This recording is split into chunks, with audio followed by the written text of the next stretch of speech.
ਇਕਾਗਰ ਕਰੀਏ। ਇਹ ਪ੍ਰਭੂ ਦਾ ਆਪਣਾ ਬਿਰਦ ਹੈ। ਬਾਣੀ ਵਿੱਚ ਆਪਾਂ ਬਚਨ ਪੜ੍ਹਦੇ ਹਾਂ, ਹਰ ਜੁਗ ਜੁਗ ਭਗਤ ਉਪਾਇਆ, ਪੈਜ ਰੱਖਦਾ ਆਇਆ ਰਾਮ ਰਾਜੇ। ਉਹ ਪ੍ਰਮਾਤਮਾ ਦਾ ਆਪਣਾ ਬਿਰਦ ਸੁਭਾਅ ਹੈ। ਹਰੇਕ ਯੁੱਗ ਦੇ ਵਿੱਚ ਉਹ ਪ੍ਰਮਾਤਮਾ ਆਪਣੇ ਪਿਆਰਿਆਂ ਦੀ, ਭਗਤਾਂ ਦੀ, ਸੰਤਾਂ ਦੀ, ਜਗਿਆਸੂਆਂ ਦੀ ਲਾਜ ਰੱਖਦਾ ਆਇਆ ਹੈ। ਜਾਮ ਗੁਰੂ ਹੋਏ ਵੱਲ ਲੱਖ ਬਾਹੇ ਕਿਆ ਕਿਜੇ। ਜੇ ਗੁਰੂ ਵੱਲ ਹੋਵੇ ਤਾਂ ਲੱਖਾਂ ਬਾਹਾਂ ਵੀ ਕੁਝ ਨਹੀਂ ਵਿਗਾੜ ਸਕਦੀਆਂ ਜੀਵ ਦੀਆਂ, ਪਰ ਉਹਨੂੰ ਆਪਣੇ ਗੁਰੂ ਤੇ, ਮਾਲਕ ਤੇ, ਪ੍ਰਭੂ ਤੇ ਭਰੋਸਾ ਹੋਵੇ। ਕਿਸ ਤਰ੍ਹਾਂ ਦਾ ਭਰੋਸਾ ਹੋਵੇ? ਜਿਸ ਤਰ੍ਹਾਂ ਭਗਤਾਂ ਨੇ ਕੀਤਾ ਹੈ ਕਿ ਮੇਰਾ ਪ੍ਰਭੂ ਇੱਥੇ ਵੀ ਹੈ, ਉਹ ਆਪ ਹੀ ਮੇਰੀ ਰੱਖਿਆ ਕਰੇਗਾ। ਬਾਣੀ ਦੇ ਵਿੱਚ ਬੇਅੰਤ ਪ੍ਰਮਾਣ ਹਨ ਸੰਗਤ ਜੀ, ਜੋ ਆਪਾਂ ਇਤਿਹਾਸ ਵਿੱਚ ਇਹ ਪ੍ਰਸੰਗ ਸਰਵਣ ਕਰ ਰਹੇ ਹਾਂ। ਭਗਤ ਕਬੀਰ ਸਾਹਿਬ ਜੀ ਨੇ ਵੀ ਇਹ ਸਾਰਾ ਜਿਹੜਾ ਸ਼ਬਦ ਹੈ, ਭਗਤ ਪ੍ਰਹਿਲਾਦ ਜੀ ਦਾ ਵਾਕਿਆ ਜੋ ਹੈ, ਇਹਨਾਂ ਦੀ ਜੀਵਨ ਘਟਨਾ ਜਿਹੜੀ ਹੈ ਉਹ ਬਾਣੀ ਦੇ ਵਿੱਚ ਲਿਖੀ ਹੈ। ਪ੍ਰਭ ਥੰਮ ਤੇ ਨਿਕਸੇ ਕੈ ਵਿਸਥਾਰ, ਹਰਨਾਕਸ਼ ਸੇਧਿਓ ਨਖ ਅਪਾਰ। ਜਿਸ ਤਰ੍ਹਾਂ ਹਰਨਾਕਸ਼ ਨੂੰ ਥੰਮ ਵਿੱਚੋਂ ਪ੍ਰਗਟ ਹੋ ਕੇ ਉਹ ਪਰਮਾਤਮਾ ਨੇ ਨਰਸਿੰਘ ਰੂਪ ਧਾਰਨ ਕਰਕੇ ਉਹਦਾ ਵੱਧ ਕੀਤਾ ਹੈ, ਉਹ ਵਿਚਾਰ ਅੱਗੇ ਆ ਰਹੀ ਹੈ। ਉਹ ਮਨ ਬਿਰਤੀਆਂ ਗੁਰੂ ਚਰਨਾਂ ਵਿੱਚ ਇਕਾਗਰ ਕਰੀਏ। ਜਿਹੜੇ ਕਹਿੰਦੇ ਨੇ ਰੱਬ ਕਿੱਥੇ ਹੈ, ਕਿਤੇ ਦਿਖਦਾ ਤੇ ਨਹੀਂ, ਉਹਨਾਂ ਦੇ ਤਾਂ ਪਹਿਲਾਂ ਹੀ ਨੇਤਰ ਜਿਹੜੇ ਹਨ ਉਹ ਭਰਮ ਦੇ ਨਾਲ ਢਕੇ ਹੋਏ ਨੇ। ਦਿਸੇ ਕਿਸ ਤਰ੍ਹਾਂ? ਇਹ ਤਾਂ ਭਗਤੀ ਕਰਕੇ ਪ੍ਰਭੂ ਜਿਹੜਾ ਉਹ ਸਾਖਿਆਤ ਹੁੰਦਾ ਹੈ। ਕਈ ਜਨਮਾਂ ਦੀ ਭਗਤੀ ਤੋਂ ਬਾਅਦ ਇਹ ਬਖਸ਼ਿਸ਼ ਜਿਹੜੀ ਉਹ ਝੋਲੀ ਵਿੱਚ ਪੈਂਦੀ ਹੈ। ਜਿਹੜੇ ਪ੍ਰਭੂ ਦੇ ਪਿਆਰ ਵਾਲੇ ਜਗਿਆਸੂ ਹਨ ਉਹ ਭਰੋਸਾ ਰੱਖਦੇ ਨੇ, ਸ਼ਰਧਾ ਰੱਖਦੇ ਨੇ ਕਿ ਜੇ ਗੁਰੂ ਸਾਹਿਬ ਜੀ ਨੇ ਬਚਨ ਕਹੇ ਨੇ ਤੇ ਉਹ ਪਰਮਾਤਮਾ ਤ੍ਰਈ ਕਾਲ ਆਬਾਦ ਸਤ ਸਰੂਪ ਹੈ, ਸਾਰੇ ਯੁੱਗਾਂ ਦੇ ਵਿੱਚ ਆਪਣੇ ਭਗਤਾਂ ਦੀ ਲਾਜ ਰੱਖਦਾ ਆਇਆ ਹੈ। ਜਿਸ ਤਰ੍ਹਾਂ ਮਹਾਰਾਜ ਧੰਨ ਗੁਰੂ ਸ੍ਰੀ ਗੁਰੂ ਨਾਨਕ ਦੇਵ ਸਾਹਿਬ ਸੱਚੇ ਪਾਤਸ਼ਾਹ ਮਹਾਰਾਜ ਜੀ ਨੇ ਸਰਗੁਣ ਸਰੂਪ ਧਾਰਨ ਕਰਕੇ ਫਿਰ ਦਰਸ਼ਨ ਦਿੱਤੇ ਨੇ ਭਗਤ ਜੀ ਨੂੰ, ਤੇ ਭਗਤ ਜੀ ਭਾਈ ਬਾਲਾ ਜੀ ਨੂੰ ਸਾਰੀ ਗੱਲ ਆਪਣੀ ਸੁਣਾ ਰਹੇ ਹਨ। ਜਿਸ ਤਰ੍ਹਾਂ ਕਿ ਕਥਾ ਆ ਰਹੀ ਹੈ, ਮਨ ਬਿਰਤੀਆਂ ਗੁਰੂ ਚਰਨਾਂ ਵਿੱਚ ਜੋੜੀਏ। ਸਤਿਗੁਰੂ ਸਾਹਿਬ ਜੀ ਦੀ ਅੰਮ੍ਰਿਤਮਈ ਜੀਵਨ ਕੌਤਕਾਂ ਦੀ ਕਥਾ ਹੈ। ਕੰਨਾਂ ਨੂੰ ਡੂਨੇ ਬਣਾਈਏ ਤੇ ਇਸ ਅੰਮ੍ਰਿਤ ਨੂੰ ਇਹਨਾਂ ਡੂਨਿਆਂ ਰਾਹੀਂ ਪੀਣਾ ਕਰੀਏ। ਸਮੁੱਚੀ ਸੰਗਤ ਆਪ ਦਿਓ ਅਸੀਸ। ਸਾਰੇ ਹੀ ਸਤਿਗੁਰਾਂ ਨੂੰ ਪਿਆਰ ਦੇ ਨਾਲ, ਅਦਬ ਨਾਲ ਅਸੀਸ ਝੁਕਾ ਕੇ ਰਸਨਾ ਕਰੋ ਪਵਿੱਤਰ ਤੇ ਉਚਾਰਨ ਕਰੋ ਜੀ। ਸਤਿਨਾਮ ਸ੍ਰੀ ਵਾਹਿਗੁਰੂ ਸਾਹਿਬ ਜੀ। ਸਤਿਨਾਮ ਸ੍ਰੀ ਵਾਹਿਗੁਰੂ ਸਾਹਿਬ ਜੀ। ਸਤਿਨਾਮ ਸ੍ਰੀ ਵਾਹਿਗੁਰੂ ਸਾਹਿਬ ਜੀ। ਆਸ ਸੁਨ ਕੋਪ ਥੰਬ ਦਿਸ ਦੇਖਾ। ਕਹਿੰਦੇ ਜਦ ਹਰਨਾਕਸ਼ ਨੇ ਪੁੱਛਿਆ, ਗੁੱਸੇ ਵਿੱਚ ਆਏ ਹੋਏ ਨੇ ਕਿ ਦਸ ਪ੍ਰਹਿਲਾਦ, ਤੇਰਾ ਰੱਬ, ਤੇਰਾ ਹਰੀ ਜਿਹੜਾ ਹੈ ਉਹ ਇਸ ਥੰਮ ਵਿੱਚ ਵੀ ਹੈ।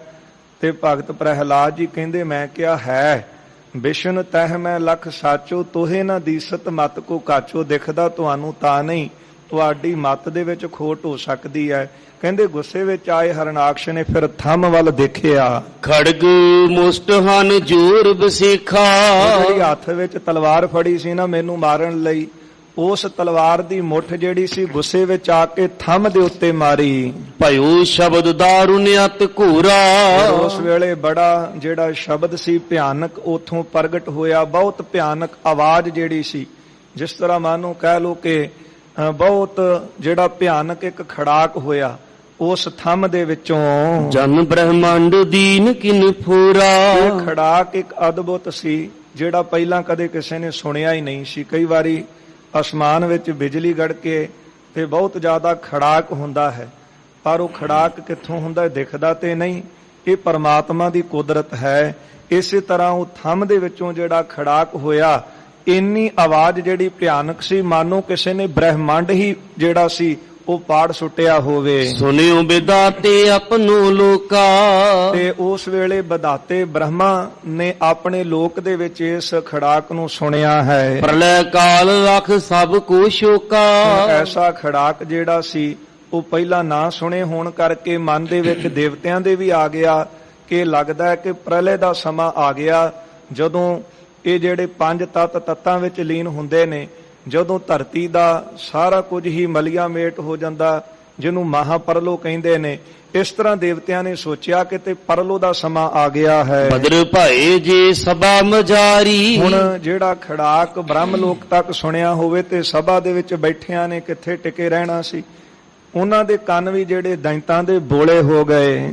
ਗਿਰੇ ਕਿਤਕ ਤੈ ਖਾਏ ਪਵਾਰੀ। ਮਾਨੋ ਇੰਨਾ ਪਚਾਲ ਆਇਆ ਹੋਵੇ, ਧਰਤੀ ਹਿੱਲੀ ਹੋਵੇ, ਬ੍ਰਹਿਮੰਡ ਹੀ ਕਿਸੇ ਨੇ ਫੋੜ ਦਿੱਤਾ ਹੋਵੇ, ਪਾੜ ਦਿੱਤਾ ਹੋਵੇ, ਪੁਆਟਣੀਆਂ ਖਾ ਕੇ ਥੱਲੇ ਡਿੱਗੇ ਹਨ। ਸਭ ਦੈਂਤਨ ਕੀ ਸੁਧ ਤਬ ਨਾਸੀ। ਸਾਰੇ ਦੈਂਤਾਂ ਨੇ ਆਪਣੀ ਸੁਧ ਬੁੱਧ ਭੁਲਾ ਦਿੱਤੀ ਹੈ। ਚਾਰੋਂ ਦਿਸ ਮੈਂ ਧੁਨ ਸੋ ਪ੍ਰਕਾਸ਼ੀ। ਚਾਰੇ ਪਾਸੇ ਜਿਹੜੀ ਧੁਨੀ ਸੀ, ਆਵਾਜ਼ ਸੀ, ਪ੍ਰਗਟ ਹੋਈ ਹੈ। ਸੁਨ ਦਨ ਜੇਸ ਚੱਕਰ ਮੈਂ ਚਿਤ ਮਾਹੀ। ਜਿਹੜਾ ਆਪਣੇ ਆਪ ਨੂੰ ਬੜਾ ਤਾਕਤਵਰ ਕਹਿੰਦਾ ਸੀ, ਮੈਂ ਹੋਈ ਬ੍ਰਹਮ ਹਾਂ, ਮੈਂ ਹੋਈ ਹਰੀ ਹਾਂ, ਮੈਂ ਹੋਈ ਰੱਬ ਹਾਂ, ਹਰਨਾਕਸ਼ ਕਹਿੰਦੇ ਸੁਣ ਕੇ ਇਸ ਖੜਾਕ ਨੂੰ ਵੀ ਚੱਕਰਾਂ ਵਿੱਚ ਪੈ ਗਿਆ, ਉਹ ਵੀ ਹੈਰਾਨ ਹੋਇਆ ਹੈ। ਲੋਚਨ ਗੋਚਰ ਪਿਖੀਅਤ ਨਾਹੀ। ਹੈਰਾਨ ਤਾਂ ਸੀ ਕਿ ਆਵਾਜ਼ ਤਾਂ ਬਹੁਤ ਭਿਆਨਕ ਹੋਈ ਹੈ, ਪਰ ਨੇਤਰਾਂ ਦੇ ਨਾਲ, ਅੱਖਾਂ ਨਾਲ ਕੁਝ ਨਹੀਂ ਸੀ ਅੱਗੇ ਦਿਖ ਰਿਹਾ। ਭਇਓ ਉਦਿਤ ਮਾਰਨ ਕਰਵਾਰਾ। ਤੇ ਉਸ ਵੇਲੇ ਫੇਰ ਤਲਵਾਰ ਦਾ ਵਾਰ ਕਰਨ ਵਾਸਤੇ ਤਿਆਰ ਹੋਇਆ ਹਰਨਾਕਸ਼। ਤਬ ਨਰ ਹਰ ਨਿਜ ਰੂਪ ਦਿਖਾਰਾ। ਫਿਰ ਆਪਣੇ ਭਗਤ ਦੀ ਲੱਜਾ ਰੱਖਣ ਵਾਸਤੇ, ਰੱਖਿਆ ਕਰਨ ਵਾਸਤੇ, ਜਿਸ ਤਰ੍ਹਾਂ ਹਰੇਕ ਯੁੱਗ ਦੇ ਵਿੱਚ ਪ੍ਰਭੂ ਦਾ ਬਿਰਦ ਹੈ ਨਾ ਕਿ ਉਹ ਆਪਣੇ ਭਗਤ ਦੀ ਲਾਜ ਰੱਖਦਾ ਹੈ। ਕਹਿੰਦੇ ਪ੍ਰਭੂ ਵਿੱਚ 3 ਗੁਣ ਸਦਾ ਰਹਿੰਦੇ ਨੇ। ਉਹ ਸਤ ਚੇਤਨ ਆਨੰਦ ਸਰੂਪ ਹੈ, ਪਰ ਉਹ ਕਦੇ ਵਾਸਤੇ ਇਹ ਆਨੰਦ ਜਿਹੜਾ ਉਹ ਖਤਮ ਨਹੀਂ ਹੁੰਦਾ, ਆਨੰਦ ਵਿੱਚ ਹੀ ਰਹਿੰਦੇ ਨੇ। ਪਰ ਇੱਕ ਜਗ੍ਹਾ ਗੁਰੂ ਕਲਗੀਧਰ ਸਾਹਿਬ ਮਹਾਰਾਜ ਲਿਖਦੇ ਨੇ ਕਿ ਉਹ ਪ੍ਰਭੂ ਨੂੰ ਦੁੱਖ ਹੁੰਦਾ ਹੈ। ਕਦੋਂ ਹੁੰਦਾ ਹੈ? ਸੰਤਨ ਦੁੱਖ ਪਾਏ ਤੇ ਦੁਖੀ। ਵਾਹ। ਜਦੋਂ ਸੰਤਾਂ ਨੂੰ ਕੋਈ ਦੁੱਖ ਦਿੰਦਾ ਹੈ, ਉਹਦੇ ਪਿਆਰਿਆਂ ਨੂੰ, ਭਗਤਾਂ ਨੂੰ ਕੋਈ ਦੁੱਖ ਦੇਣ ਲੱਗਦਾ ਹੈ, ਫਿਰ ਉਹ ਦੁੱਖ ਭਗਤਾਂ ਦੇ ਸਰੀਰ ਤੇ ਨਹੀਂ ਹੁੰਦਾ। ਉਹ ਫਿਰ ਪ੍ਰਮਾਤਮਾ ਪ੍ਰਭੂ ਜਿਹੜੇ ਨੇ ਉਸ ਵੇਲੇ ਉਹ ਦੁੱਖ ਨੂੰ ਮਹਿਸੂਸ ਕਰਦੇ ਹਨ ਕਿ ਮੇਰੇ ਭਗਤ ਨੂੰ, ਮੇਰੇ ਪਿਆਰੇ ਨੂੰ, ਮੇਰੇ ਸੰਤ ਨੂੰ ਕਿਸ ਦੀ ਮਜਾਲ ਹੈ ਕਿ ਕੋਈ ਤੰਗ ਕਰੇ, ਕੋਈ ਦੁੱਖ ਦੇਵੇ, ਕੋਈ ਤਕਲੀਫ ਦੇਵੇ। ਉਸ ਵੇਲੇ ਆਪਣੇ ਭਗਤ ਦੀ ਲਾਜ ਰੱਖਣ ਵਾਸਤੇ ਥੰਮ ਦੇ ਵਿੱਚੋਂ ਨਿਕਲੇ ਹਨ। ਨਹਿ ਮਾਨੁਖ ਨੇ ਸਿੰਘ ਬਣਾਉ। ਜਿਹੜਾ ਥੰਮ ਦੇ ਵਿੱਚੋਂ ਸਰੂਪ ਨਿਕਲਿਆ ਹੈ ਨਾ, ਉਹ ਪ੍ਰਭੂ ਦਾ, ਨਾ ਤੇ ਮਨੁੱਖ ਦਾ ਸਰੀਰ ਹੈ, ਨਾ ਇਹ ਸ਼ੇਰ ਦਾ ਸਰੀਰ ਸੀ। ਪ੍ਰਗਟਿਉ ਵੱਡੋ ਪ੍ਰਤਾਪ ਪ੍ਰਭਾਉ। ਬੜਾ ਵੱਡਾ ਪ੍ਰਤਾਪ ਲੈ ਕਰਕੇ ਉਸ ਥੰਮ ਦੇ ਵਿੱਚੋਂ ਨਿਕਲ ਆਏ ਹਨ। ਹੰਬ ਪਾੜ ਨਿਕਸੇ ਜਗ ਰਾਈ। ਜਗਤ ਦੇ ਮਾਲਕ ਉਹ ਪ੍ਰਮਾਤਮਾ ਪ੍ਰਭੂ ਜੀ ਆਪਣੇ ਭਗਤ ਦੀ ਲਾਜ ਰੱਖਣ ਵਾਸਤੇ, ਉਹਦੀ ਸਭਾ ਦੇ ਵਿੱਚ ਇੱਜ਼ਤ ਰੱਖਣ ਵਾਸਤੇ ਥੰਮ ਚੋਂ ਹੀ ਨਿਕਲ ਆਏ। ਹੁਣ ਭਗਤਾਂ ਦੀ ਹਰ ਇੱਕ ਸਮੇਂ ਪ੍ਰਭੂ ਨੇ ਲਾਜ ਰੱਖੀ ਹੈ। ਉਹ ਬਾਣੀ 'ਚ ਵੀ ਆਪਾਂ ਪੜ੍ਹਦੇ ਹਾਂ ਨਾ, ਭਗਤ ਧੰਨਾ ਜੀ ਕਹਿੰਦੇ ਨੇ ਕਿ ਉਹ ਪ੍ਰਭੂ ਪ੍ਰਗਟ ਹੋਏ, ਮੇਰੇ ਕਾਰਜ ਪ੍ਰਮਾਤਮਾ ਨੇ ਆਪ ਕੀਤੇ ਨੇ। ਸੈਣ ਰੂਪ ਹਰ ਹੋਏ ਕਾ ਆਇਆ ਰਾਣੈ ਨੂੰ ਰਿਝਾਈ। ਜਿੱਥੇ ਲੋੜ ਪਈ ਉੱਥੇ ਸੈਣ ਰੂਪ ਧਾਰਨ ਕੀਤਾ ਤੇ ਨਾਈ ਦਾ ਰੂਪ ਧਾਰਨ ਕਰਕੇ ਤੇ ਰਾਜੇ ਦੀ ਸੇਵਾ 'ਚ ਲੱਗ ਗਏ। ਭਗਤ ਕਬੀਰ ਜੀ ਕਹਿੰਦੇ, ਮੈਨੂੰ ਰਾਜਾ ਕਹਿੰਦਾ ਤੇਰਾ ਰੱਬ ਕਿੱਥੇ ਹੈ? ਹੁਣੇ ਦੱਸ, ਇਹ ਮੋਈ ਗਊ ਜਿਉਂਦੀ ਕਰ, ਨਹੀਂ ਤਾਂ ਤੈਨੂੰ ਮਾਰ ਦੇਵਾਂਗੇ। ਤੈਨੂੰ ਕੁਝ ਘੜੀਆਂ ਹੁਣ ਦਿੱਤੀਆਂ ਨੇ, 7 ਘੜੀਆਂ ਕਹਿੰਦੇ ਦਿੱਤੀਆਂ ਸੀ। 7 ਘੜੀ ਜਬ ਬੀਤੀ ਸੁਣੀ, ਅਜਹੂ ਨਾ ਆਇਓ ਉਤਰੇ ਭਵਨ ਤਣੀ। ਭਗਤ ਜੀ ਕਹਿੰਦੇ ਫਿਰ ਪਾਖੰਤਨ ਬਾਜ ਬਜਾਏ ਲਾ, ਗਰੁੜ ਚੜੇ ਗੋਬਿੰਦ ਆਏ ਲਾ। ਇਹਨੇ ਫਿਰ ਬੀਰਸ ਗੁੱਸੇ ਵਿੱਚ ਆਏ, ਕਹਿਣ ਲੱਗੇ ਕਹੇ ਤਾਂ ਧਰਨ ਇਕੌਡੀ ਕਰੂੰ। ਦੱਸ ਭਗਤ, ਜੇ ਤੂੰ ਕਹੇ ਤਾਂ ਇਹ ਧਰਤੀ ਮੈਂ ਮੂਧੀ ਕਰ ਦਿਆਂ, ਕਿਉਂਕਿ ਆਪਣੇ ਭਗਤ ਦਾ ਦੁੱਖ ਦੇਖ ਨਹੀਂ ਸਕਦੇ। ਕਹਿੰਦੇ ਫਿਰ ਥੰਮ ਦੇ ਵਿੱਚੋਂ ਪ੍ਰਗਟ ਹੋਏ ਹਨ, ਐਸਾ ਰੂਪ ਲੈ ਕੇ, ਨਾ ਨਰ ਦਾ ਰੂਪ ਸੀ, ਨਾ ਸਿੰਘ ਦਾ, ਨਾ ਸ਼ੇਰ ਦਾ, ਭਾਵ ਤਾਂ ਹੀ ਨਰ ਸਿੰਘ ਰੂਪ ਕਹਿੰਦੇ ਹਨ। ਸੋ ਇਸ ਤਰ੍ਹਾਂ ਦਾ ਰੂਪ ਥੰਮ ਵਿੱਚੋਂ ਪ੍ਰਗਟ ਕੀਤਾ ਹੈ। ਅਦਭੁਤ ਦਾਰੁਣ ਵੇਖ ਬਣਾਈ। ਇਹ ਸਰੂਪ ਜਿਹੜਾ ਸੀ ਬੜਾ ਹੀ ਭਿਆਨਕ ਸੀ ਇਹਨਾਂ ਦਾ। ਦੈਤ ਰਾਜ ਅਵਲੋਕ ਵਿਚਾਰਾ। ਉਸ ਵੇਲੇ ਜਦੋਂ ਦੈਂਤਾਂ ਦੇ ਰਾਜੇ ਹਰਨਾਕਸ਼ ਨੇ ਸਿਰ ਤਾਂ ਚੁੱਕਿਆ ਨਾ, ਤੇ ਥੰਮ ਦੇ ਵਿੱਚੋਂ ਇੰਨਾ ਭਿਆਨਕ ਸਰੂਪ ਨਿਕਲਿਆ ਦੇਖਿਆ ਨਰ ਸਿੰਘ ਦਾ। ਉਸ ਵੇਲੇ ਮਨ 'ਚ ਵਿਚਾਰਦੇ ਹਨ, ਕੋ ਇਹ ਲਖਿਓ ਨਾ ਜਾਏ ਅਕਾਰਾ। ਐਸਾ ਸਰੂਪ ਕਦੇ ਦੇਖਿਆ ਹੀ ਨਹੀਂ ਸੀ। ਇਹ ਕੌਣ ਹੈ ਜਿਹਨੂੰ ਪਹਿਲਾਂ ਕਦੇ ਨਹੀਂ ਦੇਖਿਆ? ਕੰਪਮਾਨ ਤਨ ਭੈ ਵੱਡ ਧਾਰੀ। ਹੁਣ ਜਦੋਂ ਇਸ ਤਰ੍ਹਾਂ ਦਾ ਭਿਆਨਕ ਸਰੀਰ ਦੇਖਿਆ ਤੇ ਹਰਨਾਕਸ਼ ਦਾ ਸਰੀਰ ਵੀ ਕੰਬਿਆ ਹੈ। ਜਿਹੜਾ ਕਹਿੰਦਾ ਸੀ ਮੈਂ ਰੱਬ ਹਾਂ, ਮੈਂ ਕਿਸੇ ਨੂੰ ਕੁਝ ਨਹੀਂ ਮੰਨਦਾ, ਮੇਰਾ ਨਾਂ ਜਪੋ, ਤਾਈਓ ਤਾਂ ਧੰਨ ਗੁਰੂ ਨਾਨਕ ਸਾਹਿਬ ਸੱਚੇ ਪਾਤਸ਼ਾਹ ਜੀ ਨੇ ਇੱਕ ਓੰਕਾਰ ਦੇ ਨਾਲ ਜੋੜਿਆ ਹੈ। ਨਾ ਕਿਸੇ ਦੇਵਤੇ ਨਾਲ, ਨਾ ਦੇਵੀ ਨਾਲ, ਨਾ ਕਿਸੇ ਦੇਹਧਾਰੀ ਗੁਰੂ ਨਾਲ। ਮਹਾਰਾਜ ਕਹਿੰਦੇ ਇੱਕੋ ਹੈ ਭਾਈ, ਇੱਕੋ ਹੈ ਸਾਹਿਬ, ਮੇਰਾ ਇੱਕੋ ਹੈ। ਜਿਹੜਾ ਮਾਲਕ ਜਿਹਨੂੰ ਕਿਸੇ ਦਾ ਭੈ ਨਹੀਂ, ਭਉ ਨਹੀਂ, ਉਹ ਨਿਰਭਉ ਹੈ ਤੇ ਨਿਰਵੈਰ ਹੈ। ਕਹਿਣ ਲੱਗੇ ਜਦੋਂ ਹਰਨਾਕਸ਼ ਕਹਿੰਦਾ ਸੀ ਮੈਂ ਰੱਬ ਹਾਂ, ਨਰ ਸਿੰਘ ਦਾ ਰੂਪ ਦੇਖ ਕਰਕੇ ਤੇ ਹਰਨਾਕਸ਼ ਦਾ ਸਰੀਰ ਵੀ ਕੰਬ ਗਿਆ। ਨਿਸ਼ਚੈ ਕਰ ਨ ਸਕੈ ਸੁਧਹਾਰੀ। ਮਾਤੀ ਮਾਰੀ ਗਈ ਕਿ ਹੈ ਕੌਣ ਹੈ, ਇਹ ਤਾਂ ਪਹਿਲਾਂ ਕਦੇ ਐਸਾ ਸਰੂਪ ਭਿਆਨਕ ਦੇਖਿਆ ਹੀ ਨਹੀਂ ਸੀ। ਤਬ ਲੋ ਸ੍ਰੀ ਨਰ ਸਿੰਘ ਵਿਸਾਲਾ। ਫਿਰ ਨਰ ਸਿੰਘ ਜਿਹੜੇ ਸਾਨੂੰ ਆਪਣਾ ਵੱਡਾ ਰੂਪ ਜਿਹੜਾ ਸੀ ਉਹਨਾਂ ਨੇ ਪ੍ਰਗਟ ਕੀਤਾ। ਗਰਜ ਉਠੇ ਕਰ ਸ਼ਬਦ ਕਰਾਲਾ। ਬੜੀ ਭਿਆਨਕ ਆਵਾਜ਼ ਜਿਹੜੀ ਸੀ ਉਹਨਾਂ ਨੇ ਆਪਣੀ ਕੱਢੀ ਹੈ ਤੇ ਗਰਜੇ ਹਨ। ਬਾਰ ਬਾਰ ਮੁਖ ਲੇਤ ਜੰਬਾਈ। ਬਾਰ ਬਾਰ ਜਿਹੜੀ ਹੈ ਮੂੰਹ ਖੋਲ ਕੇ ਉਬਾਸੀ ਲੈਂਦੇ ਹਨ, ਜਿਸ ਤਰ੍ਹਾਂ ਕਿਸੇ ਸੁੱਤੇ ਨੇ ਜਗਾ ਦਿੱਤਾ ਹੋਵੇ। ਦੇਖਤ ਦਾੜੈ ਧੀਰ ਨਸਾਈ। ਜਦੋਂ ਮੂੰਹ ਖੋਲਦੇ ਨੇ ਬਾਸੀਆਂ ਲੈਂਦੇ ਨੇ ਤੇ ਦਾੜਾਂ ਦੇਖ ਕਰਕੇ ਚੰਗੇ ਚੰਗਿਆਂ ਦਾ ਧੀਰਜ ਜਿਹੜਾ ਉਹ ਹਿੱਲ ਜਾਂਦਾ ਹੈ। ਸ਼੍ਰੋਨਤ ਸਰਸਿਆਰੁਨ ਲੋਚਨ। ਨੇਤਰ ਲਾਲ ਹਨ, ਮਾਨੋ ਕਿ ਨੇਤਰਾਂ ਦੇ ਵਿੱਚ ਲਹੂ ਭਰਿਆ ਹੋਵੇ। ਜੀਭ ਖੜਗ ਸਮ ਜਨ ਦੁਖ ਮੋਚਨ। ਜਿਹੜੀ ਜੀਭ ਸੀ ਉਹ ਤਲਵਾਰ ਦੇ ਵਾਂਗੂ ਤਿੱਖੀ ਸੀ, ਮਾਨੋ ਕਿ ਆਪਣੇ ਪਿਆਰਿਆਂ ਦਾ ਦੁੱਖ ਨਾਸ ਕਰਨ ਵਾਲੀ ਹੋਵੇ। ਰੰਗ ਸਰੀਰ ਕਨਕ ਜਨ ਤਾਵਾ। ਸਰੀਰ ਦਾ ਜਿਹੜਾ ਰੰਗ ਸੀ ਉਹ ਕਣਕ ਵਰਗਾ ਸੋਨੇ ਰੰਗਾ ਜਿਹੜਾ ਸਰੀਰ ਸੀ ਉਹਨਾਂ ਦਾ। ਦਾਰੁਣ ਊਚੋ ਕਾਨ ਉਠਾਵਾ। ਜਿਹੜੇ ਇਹਨਾਂ ਦੇ ਕੰਨ ਸਨ ਬੜੇ ਭਿਆਨਕ ਸਨ ਤੇ ਵੱਡੇ ਉਤਾਂਹ ਨੂੰ ਉੱਠੇ ਹੋਏ ਸਨ। ਗਿਰ ਕੰਦਰ ਸੰਬਦਨ ਪਸਾਰਾ। ਆਪਣਾ ਜਿਹੜਾ ਮੂੰਹ ਸੀ ਪਹਾੜ ਦੀ ਕੰਦਰ ਵਾਂਗੂ ਖੋਲਿਆ ਹੈ। ਤ੍ਰਿਕੁਟੀ ਕੁਟਲ ਧਨੁਖ ਆਕਾਰਾ। ਨੇਤਰਾਂ ਦੇ ਉੱਤੇ ਜਿਹੜੇ ਪਰਬੱਟੇ ਸਨ ਉਹ ਕਮਾਨ ਵਾਂਗੂ ਟੇਢੇ ਸਨ। ਕੰਠ ਰੋਮ ਕਰ ਤਰਸਤ ਕੰਨ ਕੋ। ਜਿਹੜੇ ਗਲ ਦੇ ਬੱਦਲ ਵਾਲ ਸਨ ਕਾਲੇ, ਉਹ ਮਾਨੋ ਇਸ ਤਰ੍ਹਾਂ ਦਿਸਦੇ ਹਨ ਕਿ ਕੰਠ ਰੋਮ ਕਰ ਤਰਸਤ ਕੰਨ ਕੋ, ਮਾਨੋ ਕਿ ਇਹ ਬੱਦਲਾਂ ਦੀ ਇਸੇ ਤਰ੍ਹਾਂ ਸੋਨਾ ਮਾਨੋ ਤਪਾਇਆ ਹੋਵੇ। ਗਲ ਦੇ ਵਾਲ ਜਿਹੜੇ ਸਨ ਉਹ ਇਸ ਤਰ੍ਹਾਂ ਦੇ ਸਨ ਕਿ ਮਾਨੋ ਪਹਾੜ ਦੇ ਜਿਹੜੇ ਬੱਦਲ ਹਨ ਉਹਨਾਂ ਨੂੰ ਹੀ ਹਿਲਾਰੇ ਹੋਣ। ਸੁਰਗ ਤੀਕ ਵਿਸਤਾਰਿਓ ਤਨ ਕੋ। ਜਿਹੜਾ ਆਪਣਾ ਸਰੀਰ ਸੀ ਉਹ ਸਵਰਗਾਂ ਤੱਕ ਵਿਸਥਾਰ ਕੀਤਾ ਸੀ ਉਸ ਦਾ। ਉਰ ਹੈ ਆਜੁਤ ਕਟ ਜਿਨ ਛੀਨਾ। ਤੇ ਇਹਨਾਂ ਦਾ ਮੱਥਾ ਜਿਹੜਾ ਸੀ ਉਹ ਚੌੜਾ ਸੀ। ਉਰ ਹੈ ਆਯੁਤ, ਛਾਤੀ ਚੌੜੀ ਹੈ ਤੇ ਲੱਕ ਪਤਲਾ ਹੈ। ਦੋਨੋਂ ਬਾਹੋਂ ਵਿਸਾਲ ਸੁਪੀਨਾ। ਦੋਨੇ ਬਾਹਾਂ ਬਹੁਤ ਬਲ ਦੇ ਨਾਲ ਭਰੀਆਂ ਹੋਈਆਂ ਨੇ। ਕੁਟਲ ਬਿਕਟ ਨਖ ਅਤਸ਼ੈ ਘੂਰਾ। ਨੌ ਜਿਹੜੇ ਸੀ ਬੜੇ ਭਿਆਨਕ ਸੀ ਤੇ ਟੇਢੇ ਸਨ। ਬਜਰਿਆਦ ਤੇ ਅਧਿਕ ਕਠੋਰਾ। ਜਿਹੜੇ ਨੌ ਸਨ ਬੜੇ ਭਿਆਨਕ ਤੇ ਟੇਢੇ ਨੌ ਸਨ। ਮਾਨੋ ਇੰਦਰ ਦਾ ਸ਼ਸਤਰ ਬਜਰ ਬੜਾ ਜਿਹੜਾ ਹੈ ਉਹ ਤਾਕਤ ਵਾਲਾ ਮੰਨਿਆ ਹੈ ਤੇ ਬੜਾ ਵੱਡਾ ਤਕੜਾ ਸ਼ਸਤਰ ਇੰਦਰ ਦਾ ਮੰਨਿਆ ਬਜਰ। ਜਿਹੜੇ ਨਰ ਸਿੰਘ ਦੇ 9 ਸਨ ਹੱਥਾਂ ਦੇ, ਉਹ ਮਾਨੋ ਕਿ ਬਜਰ ਸ਼ਸਤਰ ਨਾਲੋਂ ਵੀ ਭਿਆਨਕ ਹੋਣ। ਦੇਖਤ ਭਾਜੇ ਦਾਨਵ ਸਰਬਾ। ਜਿਹੜੇ ਭਿਆਨਕ ਸਰੂਪ ਨੂੰ ਦੇਖ ਕੇ, ਨਰ ਸਿੰਘ ਦਾ ਰੂਪ ਦੇਖ ਕੇ ਜਿਹੜੇ ਦਾਨਵ ਸਨ, ਹਰਨਾਕਸ਼ ਦੇ ਸਿਪਾਹੀ ਸਨ, ਇਹਦੇ ਸੇਵਕ ਸਨ, ਭੱਜ ਉੱਠੇ ਹਨ। ਦੈਂਤ ਰਾਜ ਗਹਿ ਗਦਾ ਸੁਗਰਬਾ। ਜਿਹੜਾ ਦੈਂਤਾਂ ਦਾ ਰਾਜਾ ਹਰਨਾਕਸ਼ ਸੀ ਨਾ, ਇਹਨੂੰ ਇਹ ਮਨ ਦੇ ਵਿੱਚ ਭਰਮ ਸੀ ਕਿ ਮੈਂ ਤਾਂ 12 ਵਾਰ ਲੈ ਕੇ ਆਇਆ ਬ੍ਰਹਮ ਲੋਕ ਤੋਂ, ਮੈਨੂੰ ਕੌਣ ਜੰਮਿਆ ਮਾਰਨ ਵਾਲਾ। ਇਸ ਕਰਕੇ ਨਰ ਸਿੰਘ ਦਾ ਰੂਪ ਦੇਖ ਕੇ ਬਾਕੀ ਤਾਂ ਦੈਂਤ ਭੱਜ ਗਏ। ਭਿਆਨਕ ਰੂਪ ਦੇਖਿਆ ਜਦ ਤੇ ਹਰਨਾਕਸ਼ ਨੇ ਆਪਣੇ ਹੱਥ ਵਿੱਚ ਗਦਾ ਲਿਆ ਹੈ, ਉਹ ਗਦਾ ਲੈ ਕਰਕੇ ਬੜੇ ਹੰਕਾਰ ਨਾਲ ਭਰ ਗਿਆ। ਬਲ ਨਿਧ ਹੁਤੋ ਧਰੇ ਉਰ ਧੀਰਾ। ਬਲ ਨਿਧ ਕਿਉਂਕਿ ਬੜਾ ਬਲੀ ਸੀ ਹਰਨਾਕਸ਼ ਵੀ, ਇਸ ਕਰਕੇ ਹਿਰਦੇ ਵਿੱਚ ਇਹਨੇ ਥੋੜਾ ਹੌਸਲਾ ਰੱਖਿਆ, ਧੀਰਜ ਰੱਖਿਆ। ਆਵਾ ਸਨਮੁਖ ਜੋ ਵੱਡ ਵੀਰਾ।